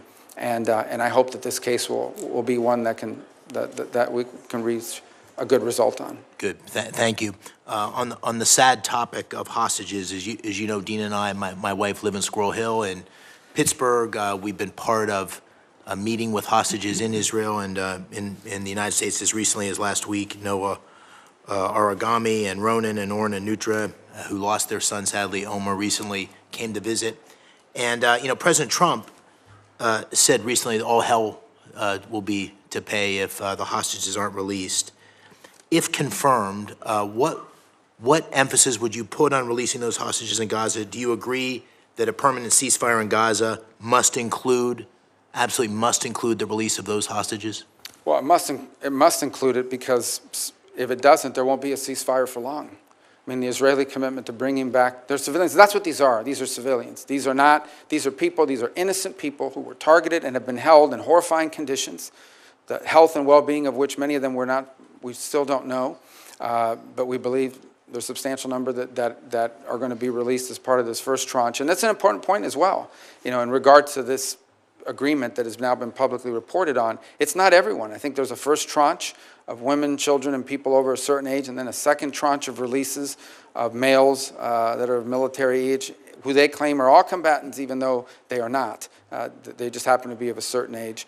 But without the hostage situation resolved, this situation will not be resolved. It is the linchpin of what's happened now. Hamas has been severely degraded, but these people, that include a number of American citizens, need to be home as soon as possible, and that will remain a priority in any engagement that we're involved in with regards to not just a ceasefire, but some permanent peace process moving forward. Very good, thank you. Since October 7th, there's been a disturbing rise in anti-Semitism, pro-terrorist violence in our cities, on college campuses. You and I had the opportunity to write an op-ed together. And in that op-ed, we called on foreign nationals who support Hamas or other terrorist organizations to lose their visas and to be sent back to their home countries. As Secretary of State, of course, you'll be responsible for overseeing the issuance of visas. How will you enforce our laws to ensure that we remove supporters of terrorist groups from our country? Listen, my view on this is one of common sense. Okay? If you apply for a visa to come into the United States, and in the process of being looked at, it comes to light that you're a supporter of Hamas, we wouldn't let you in. If we knew you were a supporter of Hamas, we would not give you a visa. So now that you got the visa and you're inside the U.S., and now we realize you're a supporter of Hamas, we should remove your visa. If you could not come in because you're a supporter of Hamas, you should not be able to stay on a visa if you're a supporter of Hamas. That's how I view it. And I think that's just an issue of common sense. And we intend to be very forceful about that. Good, thank you. Fentanyl is killing 4,000 Pennsylvanians each year, over 200 Americans a day. President Trump campaigned on this throughout the country, in Pennsylvania, as did I, on we have to stop that flow of fentanyl. And of course, violent criminal groups in Mexico, including the Jalisco and Sinaloa cartels, terrorize our communities here at home with this deadly fentanyl, and the Mexican people with endless violence. As Secretary, will you initiate the process to designate these groups, these cartels, as foreign terrorist organizations? And if so, can you describe for the American people the national security tools that unlocks, that designation unlocks, to degrade the cartels? Well, first of all, the designation of a designated foreign terrorist organization brings with it a host of things. It makes it illegal to cooperate or work with them in any way, or to be supportive of their endeavors. It cuts off access to all sorts of banking opportunities and the like around the world where it's important to move money around. Now, that said, it's probably an imperfect tool when it comes to these groups that you're discussing, because these are sophisticated criminal enterprises. They are terrorizing the United States, but they are sophisticated criminal enterprises, and they operate in the trafficking of people, drugs, and migrants to horrifying effect. Sadly, they also have basically operational control over huge swaths of the border regions between Mexico and the United States. That's just an unfortunate fact, and it's one we're going to have to confront with our partners in Mexico, is that these sophisticated transnational terroristic organizations have operational and functional control over huge swaths of areas that border the United States of America. And so whether that is the tool that we use, which is maybe the appropriate one, or some new one that we come up with, it is important for us not just to go after these groups, but to identify them and call them for what they are, and that is terroristic in their nature, because they are terrorizing America with mass migration and with a flow of drugs. What about military force? Well, that's an option the president has at his disposal. Obviously, it's not one that is in the purview of the Department of State. I think President Trump is someone that never publicly discusses his options and leaves himself the flexibility to act. I think there's a lot we can and will continue to do in close partnership with our allies in Mexico. I think there's more they can do as well to confront this challenge. And my preference would be, from the Department of State's perspective, my preference would be that we can work with the Mexicans on this issue cooperatively, because it is impacting their nation as much as ours. These sophisticated groups, these criminal organizations, don't simply threaten America, they threaten the Mexican political process. In the last election, you had multiple presidential candidates and other candidates to other offices assassinated. You've had journalists targeted and assassinated for speaking out against these groups. So these groups don't simply terrorize the United States, they're terrorizing and in some ways undermining the Mexican government and Mexican sovereignty and the health and well-being of the Mexican people. And so my hope, in a perfect world, is that we could work in close collaboration with Mexican authorities to take these groups out. Very good. Thank you. Final question. The Chinese Communist Party, as you said in your testimony, has waged a deliberate campaign of economic warfare against the United States and our allies. We need to restore, as President Trump has said, reciprocity in that economic relationship and impose cost on Beijing for hurting American workers. How can the United States counter that campaign? How do you think about the economic tools that the administration can apply to cut off the flow of American capital and technology that supports China's geopolitical ambitions? Well, and again, much of what it comes to trade and so forth in this administration will be handled through the Department of Commerce, but we'll certainly have an economic undersecretary and a whole entire bureaus that will be dedicated to what we can contribute to that endeavor. So I'll just share my views broadly on it. Number one, I think it would make common sense to everybody that if, by and large, a relationship in which their companies can do whatever they want here, but we can't do it there, is a pretty unfair relationship. And it's something we've allowed in the past for allied countries who are small, poor, and developing. That cannot continue, in my view, and I think that's the President's view. The second is there's much that needs to be done with regards here domestically. I think we once again as a nation, this is not a Department of State issue, but once again as a nation need to prioritize the importance of our industrial capacity and our access to supply chains domestically, especially in key and critical industries. Maybe not every industry, but some key industries. We should either have a domestic capacity or an allied capacity that's reliable and can't be used against us in a moment of conflict as leverage. The third point I would make is we need to be actively engaged in the world. As an example, the Chinese own significant mineral rights and mining rights in Argentina, in Chile, throughout Africa. It's one of the reasons why the polar region and the Arctic region has become so critical as well in that regard, is because they are scooping up all over the world these mineral rights, port rights, et cetera, that place us at an enormous disadvantage in the long term. And it's what I said in that short answer is, if this trend continues, we are going to wind up living in a world where much of what we depend on for our security, our health, our safety, and our economic prosperity will largely depend on whether the Chinese allow us to have it or not. And that cannot be a world that we leave for our children. Thank you, Senator. Senator Coons. Thank you. Senator Rubio, I look forward to this hearing and to our service together. Welcome to the other side of the dais, and welcome to your wife, Jeanette, your children, your family. Thank you for your service. I have three questions broadly of nominees. Do they have the qualifications to appropriately serve? Do they have a policy alignment with our core national interests? And do they have the integrity and character to serve? We may have policy disagreements, but we've had multiple areas of convergence. Over the time we've served here in the Senate together, I had my folks go back and look. We've co-sponsored nearly 60 bills together. So I hope we can continue to find constructive ways to partner. I have a number of questions to get through, so I'll try to move briskly. With regards to special envoys, President-elect Trump has appointed a series of special envoys focused on a wide range of areas. And some of these, I think, can genuinely complement, not undermine or distract from State Department's core efforts. The special envoy for hostage affairs, for example, Adam Bowler, I look forward to working with. As Senator McCormick asked about, there's a number of key issues around hostage taking of Americans. There's a bipartisan bill Senator Risch and I have on this that we hope to work with you on. Lieutenant General Keith Kellogg, Special Envoy for Ukraine and Russia, I think will be central to achieving an outcome in Ukraine that is a lasting and secure peace and prevents further Russian aggression. But others like Rick Grinnell for special missions and Masad Boulos for the Arab world concern me in terms of the potential for mission conflict or conflict of interest.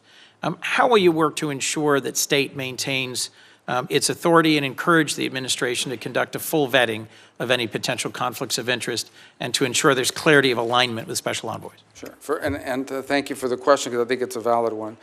With the exception of Mr. Boulos, who I don't know, may have met once but don't know, every one of the envoys that have been named so far is someone that I've worked with in the past and expect to work well with in the future. To me, the expression of a special envoy is critically important. Where it's most successful, it's on a complex issue with a defined goal and it's an expression of presidential priorities. So Sudan is an example of a special envoy, and Mr. Perriello and the job he's done there. And this is in addition to the fact that we have an ambassador and we have other diplomatic presence there that can be very complementary. So the way this will work and how I anticipate it will work is these envoys work for the president in coordination with us. These are all people, with the exception of one who I'm not disparaging, I just don't know him, but I've worked with everyone else that you've mentioned, are people that are going to be focused on this like a laser. And they will need to do so not simply in coordination with the Department of State because of subject matter expertise. Let's say you reach an agreement or you reach an outcome, you're still going to need the technical support necessary to pull this off, and we have a wide array of experts in the Department of State that will help achieve that. And it'll involve other elements of the U.S. government. So as an example, if you're going to reach an agreement on migration, say in the Western Hemisphere, that also could entail the necessity to have a conversation about trade policy and tariffs that will involve commerce and others. That's the only way this will work, and that's how I anticipate it working. I've agreed to co-chair with Senator Haggerty a Commission on Reform and Modernization of the State Department that Senator Cardin created with him. We cannot, in my view, do more with less given the challenges of the global moment. I think we need more investment in U.S. diplomacy and development as instruments of national power, but we also need to address efficiencies and make sure that we are streamlining and focusing the department and supporting its workforce, the Foreign Service. How will you work to make sure that the Trump administration's efficiency mandate will strengthen and not deplete core state functions? Well, first of all, I think the work of this new committee that's being set up as a result of the legislation that passed will be critical. My understanding is the impediment was that not all the appointments have been made. Maybe that's now changed, and we eagerly await that because I do think that there are two things that are very important. The first is, when we talk about efficiency, the efficiency isn't simply just saving money. The efficiency is improving performance. A key part of the State Department is customer service. We provide consular affairs, passports, visas, all kinds of work around the world for Americans who are stranded or in trouble or need to get somewhere. Improving that experience for the consumer is one of the top priorities we need to have. How can we leverage, and I think Secretary Blinken has begun this work, we need to build on this, how can we infuse technology, AI and the like, not simply to improve the customer service aspects of the State Department, but improve the productivity. If somehow through leveraging technology appropriately, we can get people at the State Department to achieve 3 times the amount of work than they do now because it takes less time to do these tasks, or frees them up to do other tasks, that would be an enormous win, and I hope the Commission will look at those aspects of this as well. I understand, Senator, if I might move to another question, that multilateral organizations concern and frustrate many of us. Some of their actions have been counter to American interest. But when we've withdrawn from multilateral organizations, and in particular some UN entities, it's also given an opening to our adversaries. The previous Trump administration withdrew from UNESCO, the Human Rights Council, the World Health Organization, and I'm concerned that if we do so without thinking through the consequences, we may abandon our chance to implement our agenda around human rights, around 5G standards, around technical standards that matter for the 21st century. Do you support sustained U.S. participation in multilateral organizations, and how will you work to strengthen our leadership in those institutions in ways that prevent our adversaries from advancing their competing agendas? Well, I want to point back to what I said at the opening, and that is our engagement in any international agreement or any international arrangement or any international organization has to be driven by the answer to one of 3 questions. Will our involvement in this organization make us safer, make us more prosperous, make us more secure? It has to be justified by an American interest. It just does. I mean, we're in an era where we need to really, it should have always been that way, but now more than ever.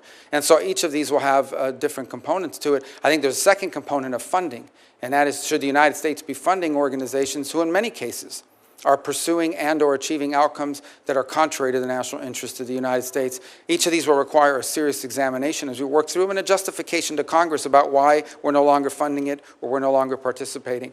I think you do point to one that I can tell you right now is one that will be critical for us to be engaged in, and that is the setting of standards. But the setting of standards for people to understand is it's not simply from these organizations, it also becomes practical. So throughout Africa, we are now seeing the deployment of these safe city programs by Huawei. Now, this isn't just a commercial deal for Huawei. This is the ability to ingrain itself in the telecommunication of these countries and establish itself as the leader in 5G. And now all of the other technologies that depend on 5G, additive manufacturing, the 3D printing and so forth, autonomous vehicles, they will all have to be drawn to the standards set by Huawei. That's not because an international organization set it up, it's because they've established market dominance, and it's a concern we have in multiple parts of the global south and the developing world. We need to be engaged that way as well. I very much look forward to working with you on deploying the full tool set that allows us to compete in the global south, including the Development Finance Corporation, something Senator Corker and I led on this committee, in which I know you see the potential for. As I come to the end of my time, I've worked hard with Senator Graham to get signed into law 2 different bills I wanted to mention. The Global Fragility Act, which presses the Department of Defense, Department of State, AID to have a common strategy in fragile states. And we've really struggled to effectively implement that. And much more recently, the U.S. Foundation for International Conservation Act, something that Chairman McCall and Senator Graham and Congressman Meeks and I worked on. It would create a public-private foundation to address security and conservation in ungoverned and insecure spaces in the global south, in South America, in Africa, and Southeast Asia. Both of these bills address the root causes of instability and facilitate cost-effective uses of American dollars by encouraging engagement with the private sector and philanthropy. Can I count on your support to work, as the Secretary have confirmed in the State Department, to implement these 2 laws more effectively in the coming years? Well, and the conservation one, I believe, just passed, right? Most recently. Just signed into law. Yeah. We're getting there just in time to help you with it, and it's had strong bipartisan support. On the global fragility, this has been ongoing for quite a bit of time, and we'll have to go back and check on the progress. I don't know entirely. I know there's a 10-year plan, and there's the 5 countries that we've identified. And by the way, no country likes to be identified as fragile, so we have to be sensitive about how we do it. But I think that's a component. We got to go back and see where we are on that 10-year planning, because that's an important way of leveraging both economic security and development efforts in the whole of government. And I think key to this is going to be not simply the Department of State, but it's that steering committee that's supposed to meet every 3 months at the National Security Council that coordinates all this work is happening. Look, laws are great, programs are great, but if someone's not in charge of it, someone's not running it, and someone's not measuring at the end of those periods of time whether it's reaching its intended outcome, we're going to have a huge problem. But the goal of that legislation, as I recall, is, and believe still, is we want to get ahead of this before a crisis. This is about preventing crisis, which is, frankly, is a lot cheaper and a lot better than actually dealing with crisis after the fact. And so identifying places around the world that are in danger of becoming chaotic, uncertain, insecure, and getting ahead of it and helping them through a variety of means to prevent that from happening. And preventing those crises from happening is going to save us a lot of headaches, a lot of danger, and a lot of money. In closing, I'll just repeat something I've heard from several of my colleagues. I think that our global network of alliances and partners rooted in our shared values, a commitment to democracy and human rights, is essential to our national security. And how the war in Ukraine ends, and whether a peace agreement there lasts and secures Ukraine from ongoing Russian aggression, is critical to our credibility and security and to sustaining that network of allies and partners. I hope that's something you strongly agree with. I look forward to working with you towards that end. Thank you, Senator Coons. Next up is going to be Senator Daines, and after that will be Senator Murphy. And about that time, it's going to be noon. We're going to take a short 5-minute break at noon. Not a Senate 5 minutes, but a for real 5-minute break at noon. And those of you who have a seat here, I'd suggest you don't leave, because it's going to be difficult to claim your seat back if you're here as an observer. So with that, Senator Daines, welcome to the committee. Chairman, thank you. Marco, it's good to have you here. I've got a great view here from the dais, seeing your family behind you, seeing Jeanette, Daniela, the rest of the Rubio family. What a moment of great honor, celebration for the Rubios, culminating on Monday, when your family will celebrate the 1-month anniversary of Anthony Rubio's touchdown as a Florida Gator. So congratulations on every front, proud dad. Look, you are charged with one of the most important tasks I think the administration will have, and that is advancing President Trump's agenda and representing the interests of the United States around the world. I can't think of a better nominee for Secretary of State to serve under President Trump than Marco Rubio. You'll have a lot of active conflicts we're working together on as we think about what's going on in Ukraine, Israel, Sudan, ongoing nuclear weapons programs in Iran, the tyranny in Venezuela. The New START treaty has been completely disregarded by Russia, and not to mention what we have as we think about strategies relates to China. I could continue to list the results that we saw from the Trump administration with the Abraham Accords and really moving forward here with significant substantive advancements of American interests abroad. But look, this next administration and the leadership of President Trump and your service will be extremely consequential. This posting could not be more important. Marco, as you know, Iran's the world's leading sponsor of terror. In 2024, Iran exported roughly 587 million barrels of oil, an increase of over 10% over the prior year. These illegal oil sales fund Hamas, the Hezbollah terrorism, the Houthis, the nuclear arms programs, drone technology that's being used right now by the Russians against Ukraine. These oil sales are directly resulting in global unrest, and they're costing innocent lives. Senator, if confirmed, what would be your goals and strategies to think about addressing Iran as an adversary? You asked that question at a very interesting moment. So Iran today, 2 points I want to make about Iran, and it's really important. When we talk about Iran, I'm talking about the radical Shia clerics and not the people.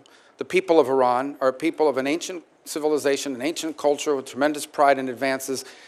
And I don't know who take great pride in their Persian heritage and identity. And I don't know of any nation on earth in which there is a bigger difference between the people and those who govern them than what exists in Iran. And that's a fact that needs to be made repeatedly. In no way is the clerics who run that country representative of the people of that country and of its history and of contributions it's made to humanity. And it's a point I wish we would continue to make. Iran and that regime is at its weakest point in recent memory, maybe ever. Their air defenses have been badly damaged. Their Shia crescent that they were trying to create has been badly damaged in Lebanon, in Syria, where they've been basically forced and driven out.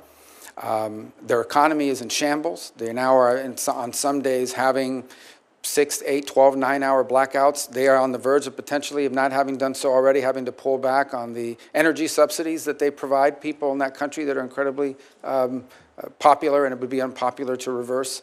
So they're in a lot of trouble. And now what we need to be wise about is the following. I imagine that within that regime, and I'm just saying this because of common sense, there are two schools of thought. There's one group that's saying, now is the time where we need to find ourselves an off-ramp. Not going to turn into really nice guys, but we're really in trouble here. We need to find an off-ramp and buy ourselves some time. And then there's another group that's probably saying, now is the time to prove that we are a nuclear power or a nuclear-capable power, enriched from 60 to 90, and press go. And that's how we're going to buy ourselves immunity from foreign action. And this is a tenuous moment in that regard, but it's one we need to acknowledge. My view of it is that we should be open to any arrangement that allows us to have safety and stability in the region, but one in which we're clear-eyed. Any concessions we make to the Iranian regime, we should anticipate that they will use, as they have used in the past, to build their weapons systems and to try to restart their sponsorship of Hezbollah and other related entities around the region, because they seek to become the dominant regional power. That's their stated goal, and it's been clear by the actions that they've taken. I think it is interesting that in a year in which, I think by October of this year, the Europeans and the E3 countries of the UK, France, and Germany have to confront whether they're going to do the snapback provisions or not, because Iran is clearly in violation of the agreement that we're no longer a part of. And in fact, IAEA inspectors have not even been in the country since 2021, if I'm correct. So I think early this week on Monday, they engaged the Europeans in talking about nuclear arrangements. So whether that's indicative of the direction they're going or not, we're going to find out. What cannot be allowed under any circumstances is a nuclear-armed Iran. What cannot be allowed under any circumstances is an Iran and an Iranian regime that has the resources and the capability to restart and continue their sponsorship of terrorism. And what cannot be allowed under any circumstances is an Iran with the military capability of threatening and destabilizing its neighbors and potentially reaching the homeland as well, both kinetically and directly, and also through their surrogate groups who have long planned contingencies for attacks. And let us not forget that this is a group, these are individuals that have spent the last 5 years actively and openly plotting the assassination of the president-elect and of multiple members of previous administrations. Think about this for a moment. When is the last time you heard that a foreign government is actively, openly, and admittingly seeking to assassinate the former Secretary of State, the former and soon-to-be once again President of the United States, and others?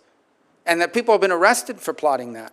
This is who we're dealing with. And anything that we do with Iran needs to be clear-eyed about who that regime is, but also who the people of Iran really are, and because they're not their leaders. Marco, thank you. Shortly after the election and prior to Thanksgiving, I took a quick trip over to Central Asia. As I discussed that with you a bit, to Turkmenistan and Tajikistan. In fact, in the last 12 months, I visited all 5 of the Central Asian countries. In fact, I was bedded down, speaking of Iran, 20 miles from the Iranian border in Ashgabat, Turkmenistan. They have the 4th largest reserves of natural gas in the world. But this is a part of the world that is often neglected, but of such strategic importance. You've got Iran, you've got Afghanistan, Russia, and certainly China, as they talk about living in a submarine, as they look at multi-vector diplomacy, want to engage with the United States as the Russians and Chinese are competing for their favor. One of the first trips that I made after the election, the reason was Central Asia. There's not been a U.S. senator there in 13 years. 13 years to Turkmenistan or Tajikistan. Very important strategically.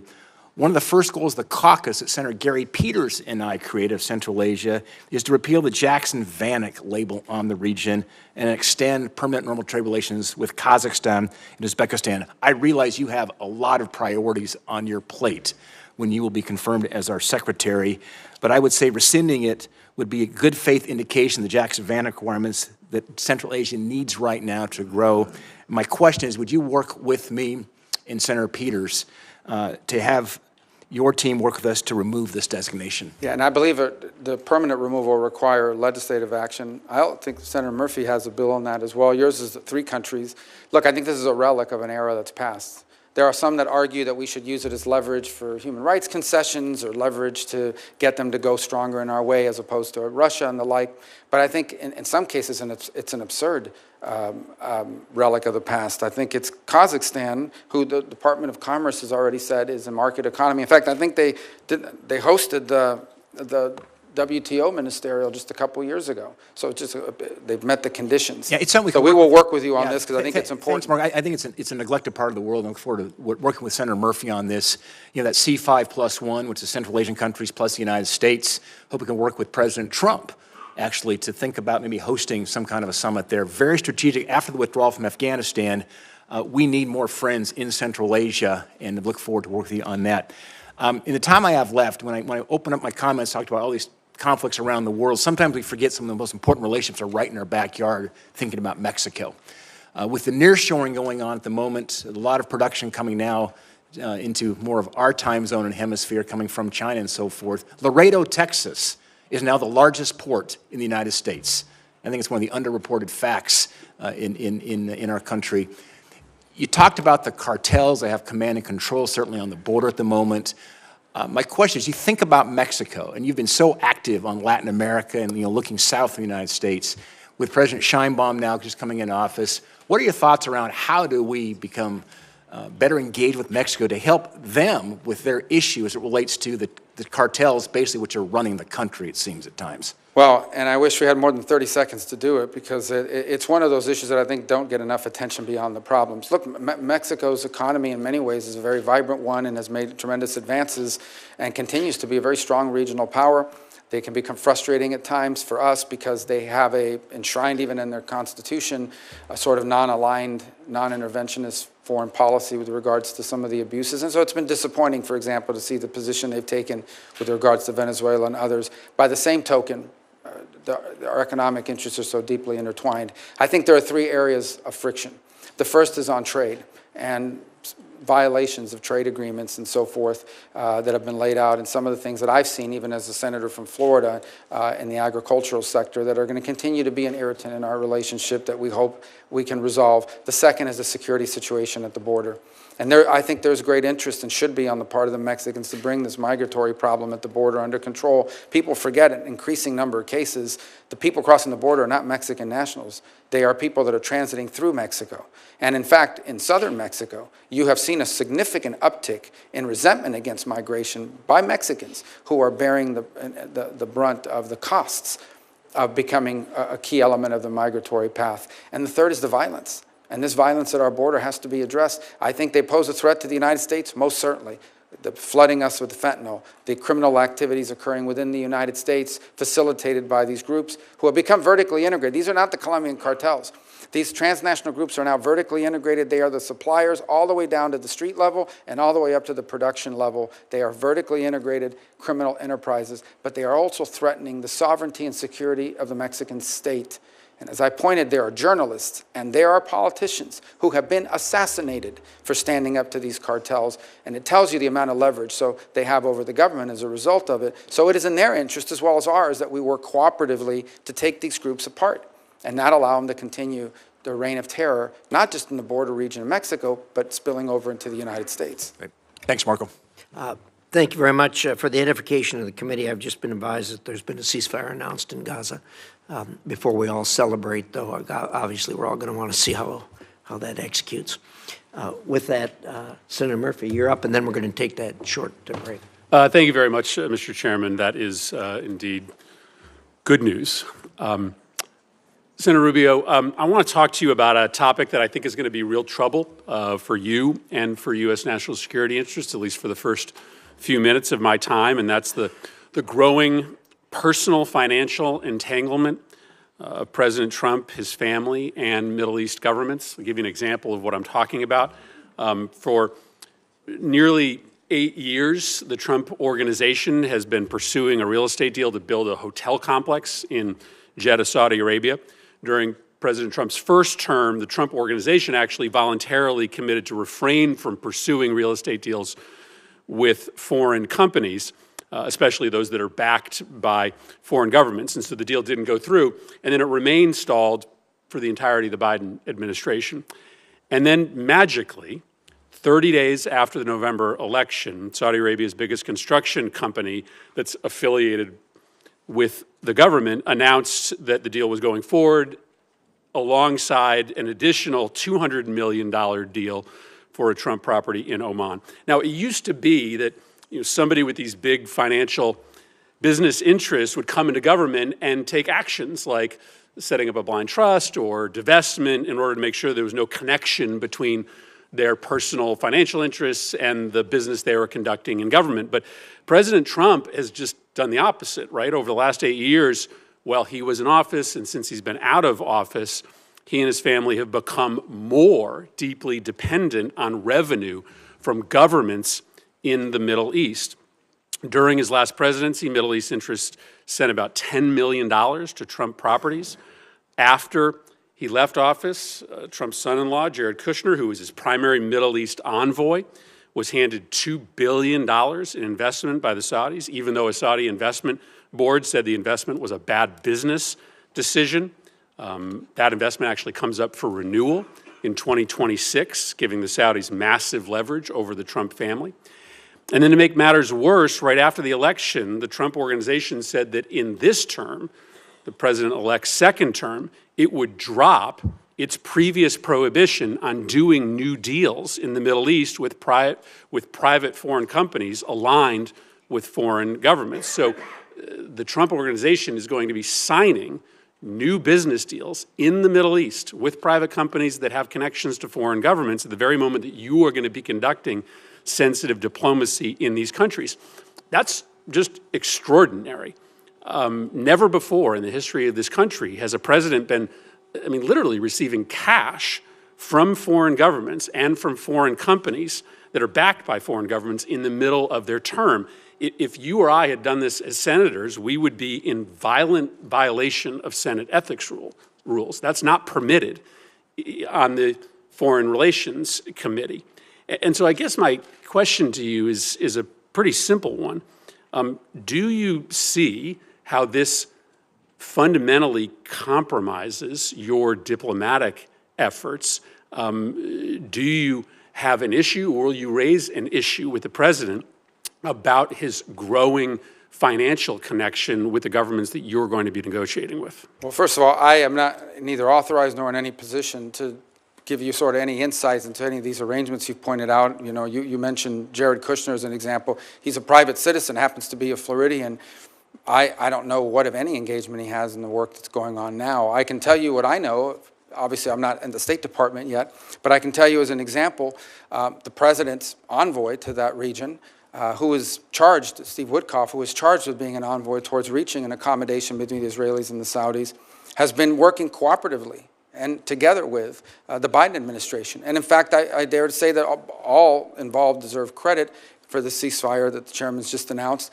But Steve Witkoff's been a critical component of it, and he has been involved in it from day one. I think the broader consideration about whether we want to see a Saudi-Israeli mutual recognition and relationship would be one of the most historic developments in the history of the region for all the factors we've discussed here today. It would be, and one of the impediments to it has been this conflict and the ongoing conflict and the lack of a ceasefire. I also think it's going to be important for the Saudis and others to be participants in post-conflict stabilization efforts in Gaza and beyond. So all I can tell you is that what I've said from the very beginning, from the opening statement, and that is our foreign policy is going to be driven, as the President's made abundantly clear, by whether some action makes America is in the interest of the United States and our national security. And that's what it's going to be driven by, and that's how all these policies should be judged by, and that's certainly the job that I believe I've been tasked with executing on. Well, let me then simply ask you this question. Do you believe that the president should refrain from doing new business deals with Middle East governments during his term in office? Well, my understanding, again, I'm speaking out of turn, but the president doesn't manage that company. His family members do, and they have a right to be in the business. I mean, that's the business that they're in. They're in the real estate business. They've been for a very long time, both domestically and abroad. They have properties in multiple countries. So at the end of the day, I don't know, his family is entitled to continue to operate their business. The fundamental question is not whether his family is involved in business. The fundamental question is whether that is in any way impacting the conduct of our foreign policy in a way that's counter to our national interest. And the president's made abundantly clear that every decision he makes and every decision we are to make at the State Department should be driven by whether or not it serves the core national interests of the United States. And that's how I hope our policies will be judged by, not what business his family is conducting while the president is here in Washington working not on his business, but from the Oval Office. You are correct. That is the fundamental question, whether or not a policy is being pursued in U.S. national security interests or due to the president's personal financial interests. That is the reason why, as United States senators, we are not allowed to have complicated existing financial arrangements with foreign governments, because you do not want to create the impression that there is a conflict of motivation. And I just wished that this president applied to this incoming administration the same rules that we hold ourselves to as United States senators. Senator Rubio, at the time I have remaining, just want to tackle two other topics. One that I know is of mutual concern to you and I, and that's the need to confront China in non-military ways as they try to exert influence around the world. Last time President Trump was in office, he was calling for pretty massive cuts to the State Department's budget. But as you know, China uses all sorts of non-kinetic tools like misinformation, economic diplomacy around the world to exert influence. I'm hopeful that you're going to be an active voice to try to make sure that you have the tools, including when it comes to combating Russian and Chinese misinformation, to be able to confront all of the ways, many of them asymmetric, that China in particular, but Russia as well, presents challenges to U.S. interests. Just wanted to get your commitment to make sure to build that full, comprehensive foreign policy toolkit. Yeah, not only have I been someone concerned about foreign disinformation, I've been the target of it from multiple nation states.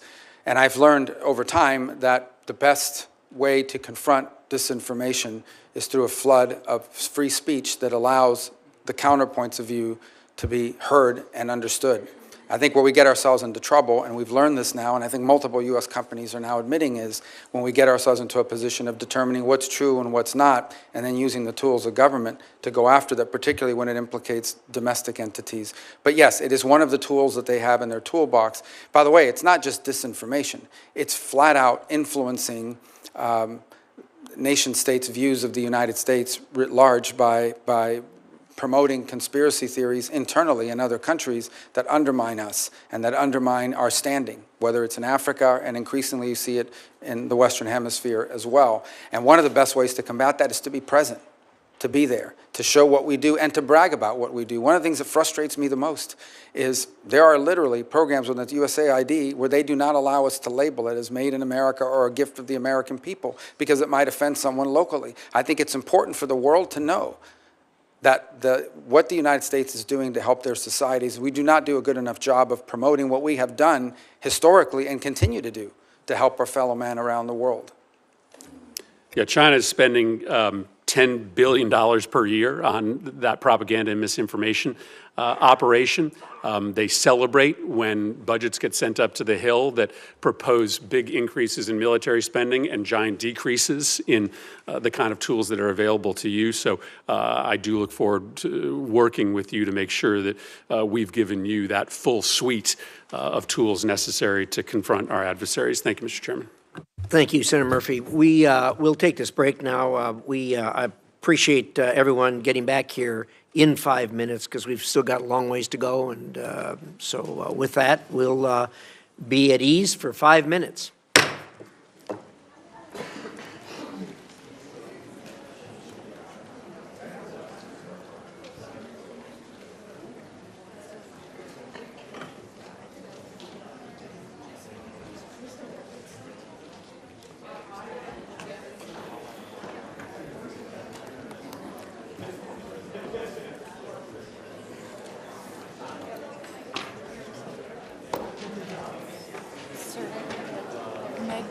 When Senator Rubio enters the room, Meg may have some forms for you to sign.